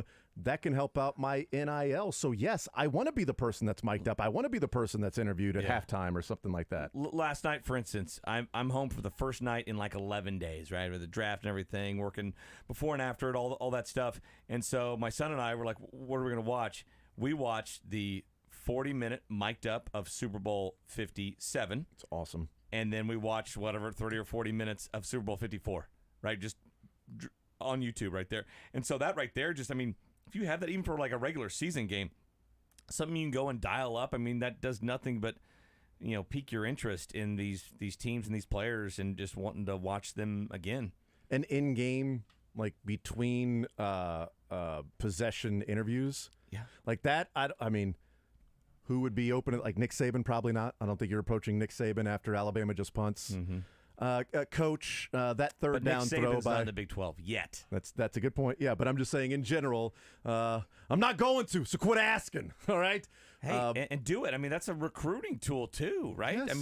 And I could see an SEC right being like, we're going to be a little more old school on this. We're resistant to this, and then all of a sudden maybe you switch, you turn a couple 5-star guys that might be going to Georgia or something to go to the Big 12. I see it as a recruiting tool. I'm all for it. And it's also thinking outside the box. Like, okay, what's the next level? What's the next step? We're seeing this in baseball, Sunday Night Baseball. They have players that are mic'd up while the game is going on. Yes. The XFL is access on access on access. We can hear the play calls into the quarterback. We can hear the quarterback in the huddle in giving the play call. We only get that when they're mic'd up after the fact when we hear about Corn Dog and Jet Chip Wasp and Rose Bowl Right and things like that. We've got to see it in the Super Bowl before we actually hear what's going on. We haven't heard the play call of the was it Arctic Blast with the snow globe personnel. What the ring around the rosy. We haven't heard the actual audio in the huddle of that play call, but we've heard the Jet Chip Wasp and Corn Dog and Rose Bowl, and which is odd that how long Jet Chip Wasp was and how long the call for Corn Dog was and how long the Rose Bowl was. Like Rose Bowl Right. Break. It's like, oh wait, because I thought Corn Dog would just be all right, guys. Corn Dog, let's go. But it was like a lot of stuff in there. 10 seconds long. But no, it was. You gotta get formation, pre-formation. Yeah, I know. They going back and hearing the call from like the Rose Bowl. All right, guys. Rose Bowl Right. Break. Go get him. Go get him, guys. But I love the idea. We'll see, and we'll. If is Pac-12 more interested in this? Like Pac-12 teams, like ESPN is still talking with the Pac-12 on a TV deal, but that's the big part about what the Big 12 may or may not do is if the Big 12 can attract some of the teams from the Pac-12 is just make it more attractive of, now you're increasing the Q rating of your school. We're going to be the leaders in this. And these other conferences probably don't think they need to do that. They don't need to go down that probably route. Two that don't. Yeah, and the Big 12 may look at it and say, no, this is going to separate us. And it might, not even might, I think it would make it a really a more entertaining broadcast. Maybe not even separate you, maybe elevate you up to that SEC Big Ten but stratosphere. Separate in terms of an entertainment level that you don't get from the other conferences that, okay, you're getting an inside access from. Here's an interview with Chris Kleiman. Here's an interview with Lance Leipold. Okay, we're hearing a conversation going on about whether they're going to go for it or punt or something like that in real time. That may be too much access, and that may have to ultimately grow into that. It might be a slow burn, but even hearing some in-game interviews or a player that might be mic'd up or even have a live mic from time to time of what's going on, knowing that it's going to be like a 10-second delay, just in case it's going to be out there. So 913-912-4810. Mick, do you got a Derby horse? I don't know any of them. Give me 5 names. I'll pick right now. I'm going to pick. Okay, I heard 2 of them got kicked out for abuse, right? Which sucks for the horse. You get abused, and now you don't get to run the race. There's suspicion. So it's one particular trainer that all of his horses have been taken out of all the races. There have been some equine deaths that are going on. There's an investigation. The steward simply said, you're not going to run any of your horses. He agreed to that, which is interesting that he would agree to that if there was nothing suspicious going on. I didn't do anything. Yeah, I didn't do anything. Yeah, sir. I don't need a Derby horse. I respect your authority that much. As a trainer, to lose a Derby horse the couple days before, no big deal. I won't lose my entire career over this. Just go ahead and do it. Actual question. What is an example of abuse in training a horse getting ready for a race? It could be, it could be just medicine. It could be different things to thin the blood out, and which would cause harm to the animal later on in life. But hey, you get the most out of them while they're faster, while they're running, and different drugs and things like that could be part of it. Running them when they may have an injury or something like that. Like it's kind of what I was thinking. But yeah, the blood stuff. I mean, Skinner was scratched this morning because of an elevated temperature. I'll have another in 2012 had won the Derby and the Preakness, and the day before, the Belmont was scratched because it found something in its leg, like it could have run, and it was going for the Triple Crown the next day. And they scratched him and retired him. Well, like I'll have another's never raced again. What's he been doing since? He's been racing. He's been having another. He's been studding. He's had a lot more. Yeah, something. Quite the stud that particular guy is. So there's different ways. Now that horse had already won 2, Triple Crown races. So I mean, you've already made a lot of money on that particular horse at that time. So it could be that route. But yeah, there are 4 horses that have been scratched, 3 that were alternates. So that now it's only a 19-horse field instead of the 20 horses. But here are the names. Okay. So some favorites. So Forte and Tappet Trice are... I love that one already. Well, Tappet was a Derby horse as well. So it's from the lineage of Tappet. Tappet Trice. But Tappet Trice and Forte, that's the morning line favorite, the second morning line favorite. And the 15 post is Forte, the 5 post for Tappet Trice. I give you those horses not necessarily as a win, but if you're doing exactas and trifectas and supers, the morning line favorite going back to 2018 has hit the board every single year. So 2018, the morning line favorite won. 2019, the morning line favorite was Maximum Security. Is the board the first 3? Yep, sorry. Maximum Security got disqualified, but it won. But it got disqualified. That was the Country House at 65-1. In 2020, the morning line favorite finished second. 2021, the morning line favorite finished third. 2022, the morning line favorite finished third. That's Forte. I would have Forte in all the different bets because just by recent history doesn't mean they'll win. If it's going to rain, I like Confidence Game. And how about that scouting report? Raising Cane and 2 fills. But my pick to win is Angel of Empire. And you've never got one right, correct? Yeah, I've got. Oh, you did? Okay. Yeah, I've got. You make fun of I've got how you I would have taken Angel of Empire just on the name alone. I got Pharaoh and Justify right, and that was easy because they were heavy favorites. They both went on to win the Triple Crown. So. Well, does Corey have any relatives with horses in the field this year? Great question. Not yet, but he's only a year away from actually owning horses. I wonder if we talked about this. I wonder if Mahomes is going to catch the bug when he's out there. He's doing the Riders Up tomorrow, which is pretty badass. Absolutely. Okay, so how That's long? when he goes, "Gentlemen, start your horses." That's exactly what he says. So, how long does he say, "Gentlemen"? How long before the actual onset It's a while. of the race. It's a while. It's a while. So the post time is at 5:57. Post means what? Means when the gates open. Oh, open. Okay. Well, it's technically when they're supposed to be in the gates. 5:57 post time. They'll probably open the gates at like 5:58, 5:59, something like that. There's always one horse that's just like, no, not getting in. Nah, whatever. Not getting in. You can push me. You can put. Not getting in. Look at these sheep over here. I know they're not sheep. They're horses, but they're acting like sheep. They're all just getting in. Fine. I get. So the riders up is when they are in the paddock area, and it's the horses are getting like their baths where they're putting the silks on them, and the jockeys have not yet mounted them on the horse. Oh, wait. And so it's before the parade down the back stretch when it's the camera goes to one horse and follows it a little bit, and they talk about it. Then it goes to the next horse and follows it. It's before they even get on the horses. It's before My Old Kentucky Home. It's before all of. So it might be What like time? an hour before, maybe Before 5, maybe. Yeah, so like 5 o'clock, maybe a little bit before. So it's the jockeys. How's it going to come say down. when he? How's it going to sound when he says "Riders up"? Just Riders up. I'm here. Where's Mahomes? I'm here. Riders up. Every impression gets a little more Kermit from you. I know. It's really sliding Kermit. I'm Jockey the Frog here. I think Kermit would be a good jockey. He weighs nothing. That's exactly right. That's true. He'd be a great jockey. Are you kidding me? He would fly all around, though. I don't know. Yeah. You'd have to tie him onto the actual horse He'd there. run like Rashee Rice in the second half of the 40, apparently. That's exactly right, yeah. But that's cool seeing Mahomes in the Riders up tomorrow, and he'll probably own a horse or two here pretty soon.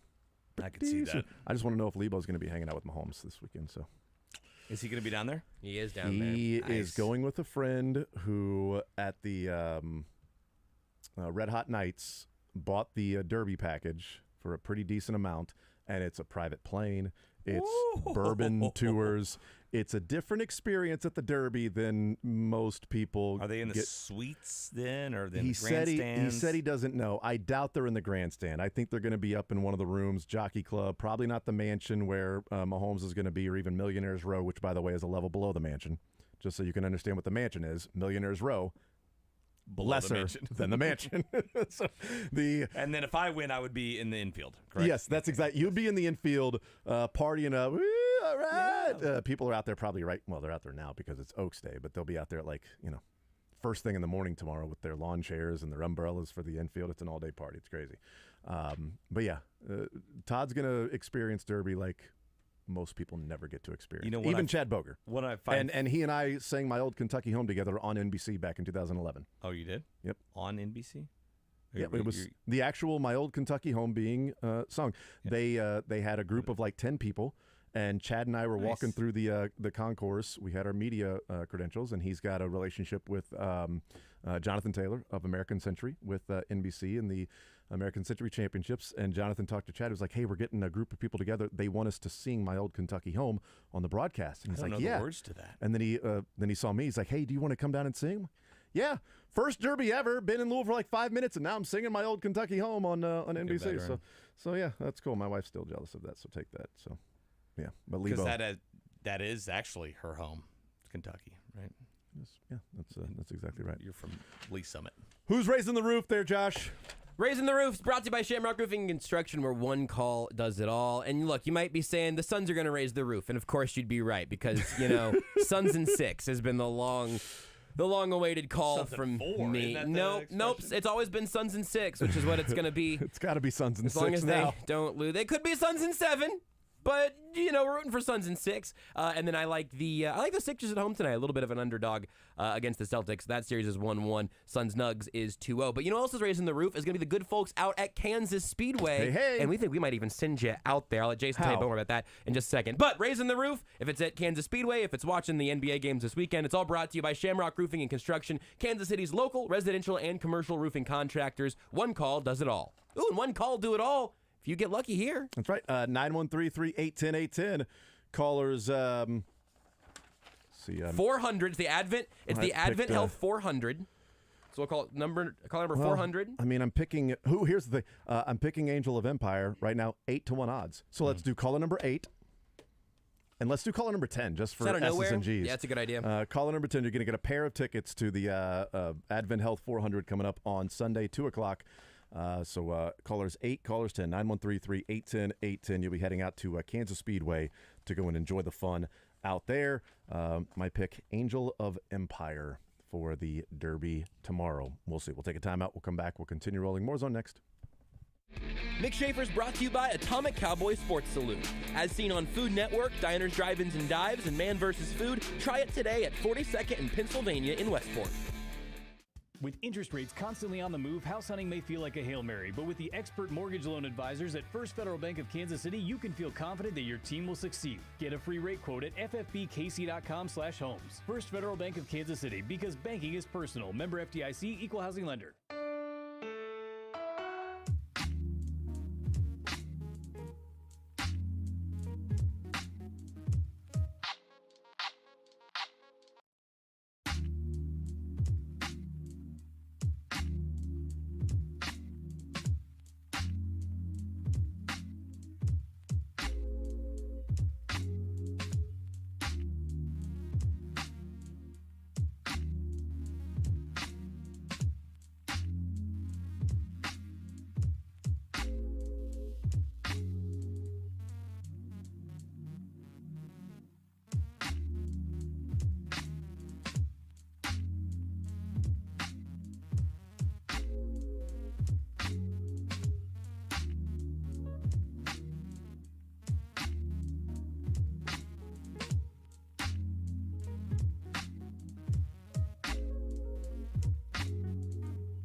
Brought to you by Google Fiber. Enough unlimited internet for everyone in your home and all their devices.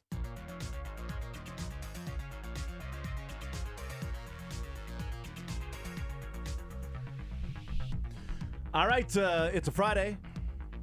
Last segment of the week. And Mick Schaefer's here. Whether he's here or not, Friday, last segment of the week, we play the cuts. So, did you pick a horse yet, Mick? Yeah, who's your horse? Yeah, I like let Go for Broke. Is that a horse? Go for Broke. Yep, Go for Broke is actually in the 23rd post. Yeah, it's you're going to go broke if you bet on him. Yeah, so who do you like besides I like the I'd hit that or Tap It Trice. Tap It Trice. 3 times. Yep, Yeah. that's exactly right. That's what I'm going with. I'm gonna. I think I'm gonna go ahead and go with Verifying. In fact, I think I'm gonna go ahead and put $8 on Verifying just to make Elon mad. I'm gonna go Angel of Empire. So yeah, cool jokes, guys. Miss being verified. Well, I don't know anything about horses, man. These are the ones with the long legs and the little hooves. Are those cows? You said sheep earlier. That was confusing. All right. The Phillies run today. Okay, the ladies run today in the Oaks. So that'll be coming up later on this afternoon. All right, let's get to the cuts. Sexist. Well, the Phillies can run in the Derby, but they can. Males cannot run in the Oaks. Baseball. Why? Wait, who was that? I think it's just us. I'm not sure. Whose noise is that? Christ. What was that about? It is an awful sound. It's kind of like a baby, too. It sounds like an old lady screaming. The fox? It was an attempt. Yeah, you're right. Okay. Patrick Mahomes set a new NFL draft record with 60 miles per hour in the 40-yard dash. That's right. 40 times are important. That was the AI. Should I throw it all away for John Boy 69? Maybe I should.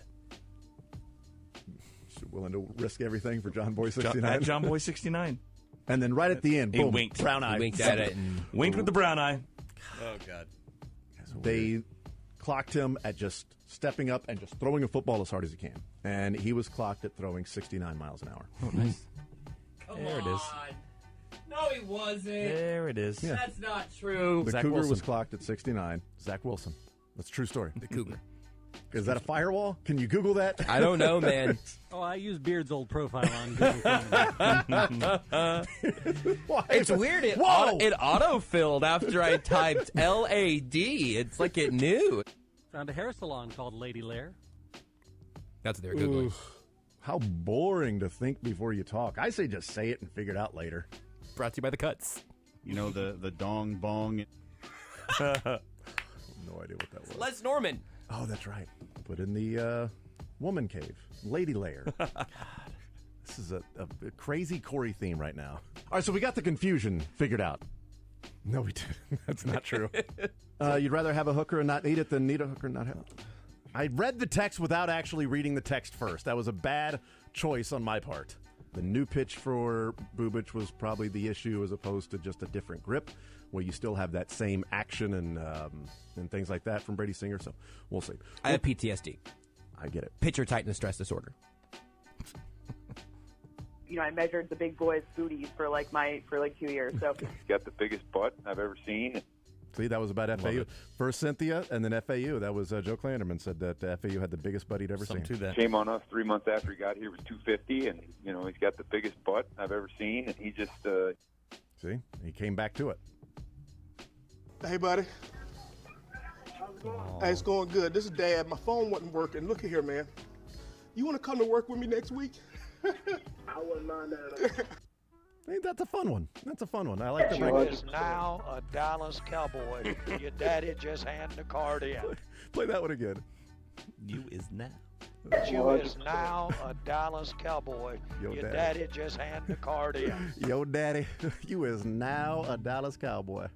You know, you're walking around with the shirt off in the locker room like you were a big tough guy. Still do. We saw that you started at SMU as a true freshman. So like, man, this guy's gonna be pretty good, but he really can't help us this year because he's got to sit out, and so that sucks.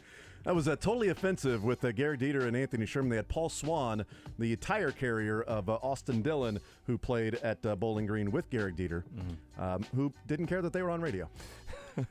Because you had to bleeping sit out. Born in 91, won $37,000 over his career. Wow. Entire career only made $37,000. Sounds like me. We can relate. Were you going to say that I can't talk about Yellowstone? Yes, because you haven't seen a show in the last 20 years. You cannot comment on Yellowstone. Talk about sports.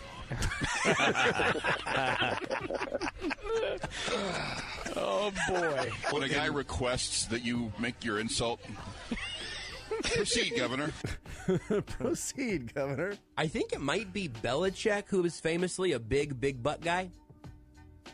Max Scherzer, start me all day, baby. No offensive coordinator wants you to back up and everything to break down, and the quarterback's to run around and just make up, you know. Right. Sorry, I don't know that I can say that. Oh, that's how you just did, but I'm good with it. But, Yeah, that's all right. But, I'm glad you did. The offensive coordinator at SMU dropping an S-bomb. I mean, he's been interviewed before. There's a Kentucky Derby horse buried in Prairie Village. in like a cemetery It's, with humans. Prairie Village was a farm in the 30s, right? And so there is a cul-de-sac where you can see a display for Larwin, and this horse won in 1938. So there's houses around this thing, but you go down this cul-de-sac, and you can see this thing. So in 1938, my grandfather, who at the time was barely 21 years old or 20, something like that, in the Independence Examiner, I have a photocopy of a story written.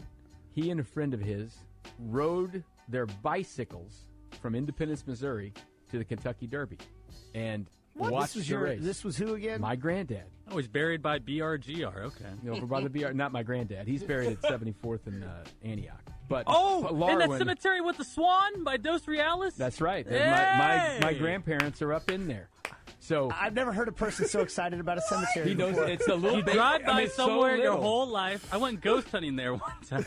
Well, go see if my granddad and grandma are in there.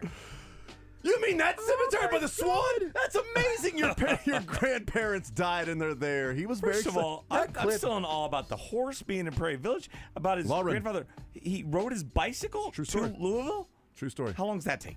Days and days and days. Probably 2 weeks. I mean, at least. What it takes does us. NASA stand for? Oh. Come on, National Aeronautic and Space Association. Oh. So close. What? I had a tweet that said we should have Mick on to play Everybody Wins only with Craig because he's 0 for 6. He has never won. Sometimes you plug in your headphones and there's a static shock and it kills the intro of the show. You know, this is one of those days where things like that happen. So, I didn't touch the mic stand. I always tell the board ops that I'm training them, you always touch the mic stand before you sit down to discharge any little static shock you may have built up. I didn't do that. I plugged in my headphones first and it killed the intro. And I can't get the intro going again. So, welcome to the show. That was actually on the air. Yeah. I thought that was in our ear the whole time he was telling us the story. I'm just sitting there waiting like, okay, cool. Yeah, all right, neat. So you had no intro that day? Nope, it was great. We had half an Rashee intro. Rice will be mediocre or a bust. Oh, no. Drake, can you play that again, please? That is The out of text. context. Rashee Rice will be mediocre or a bust. Why do you hate Rashee Rice so Just much? those two options? That was so out of context. Also, Google Maps, 50 hours of biking just from Independence to Louisville. And that was where I had my first ever puffy taco. I'm a puffy taco guy. Traditional. I'll go hard. God. With beef. Oh, come on, Josh. Whoa, what? I didn't say any of that. I didn't cut that. And Corey ain't here anymore. Mick, glad you're using the software, man. Yeah, I can edit. So not soft. According to Stan. Go hard with beef. Hey, you know what? Cinco de Mayo. I'll take a few of those today. Carnitas. Boy, that request for street tacos never came in today. That's You got a big box of stuffed balls, though. Yeah, I'd like street tacos, too. I like a big box of street tacos. That would be Greedy. great. Thank you, Mick. Thank you. Appreciate it. Thanks for being here, Wick. Wick Schaefer. John Mick. John Wick Schaefer. Hey, Kansas City. This is MJ Melendez. Tickets for Less has the best seats at the best prices, and you never pay per-ticket service fees, saving you big at checkout. Score great deals to all your favorite events, local and nationwide at ticketsforless.com or download the free Tickets for Less app today. You can modernize and reinvest in your home today with new windows from Window Nation. And it's their best deal, 0% interest for 5 full years. On top of that, you'll get 2 windows free with every 2 you buy. Call 866-90NATION or go to windownation.com. Ram truck owners have heart for being fearless, determined, and bold. That's why it's time for you to be a Ram. Make the move to a 2023 Ram 1500 with optional features that take your ride to the next level, like an available multi-function tailgate and the available Ram Box Cargo Management System for versatile exterior storage, plus a premium audio system that turns every trip into an amazing music experience. Ram Trucks, built to serve. See more of what Ram has to offer at ram.com. Sterling Holmes, Sports Radio 810. Front Row Motorsports drivers Todd Gilliland and Zane Smith will be at the Speedy Cash on 3947 Main Street today in Kansas City, 3 to 4 p.m. Driver of the number 38 SpeedyCash.com Ford Mustang Cup card, Todd Gilliland.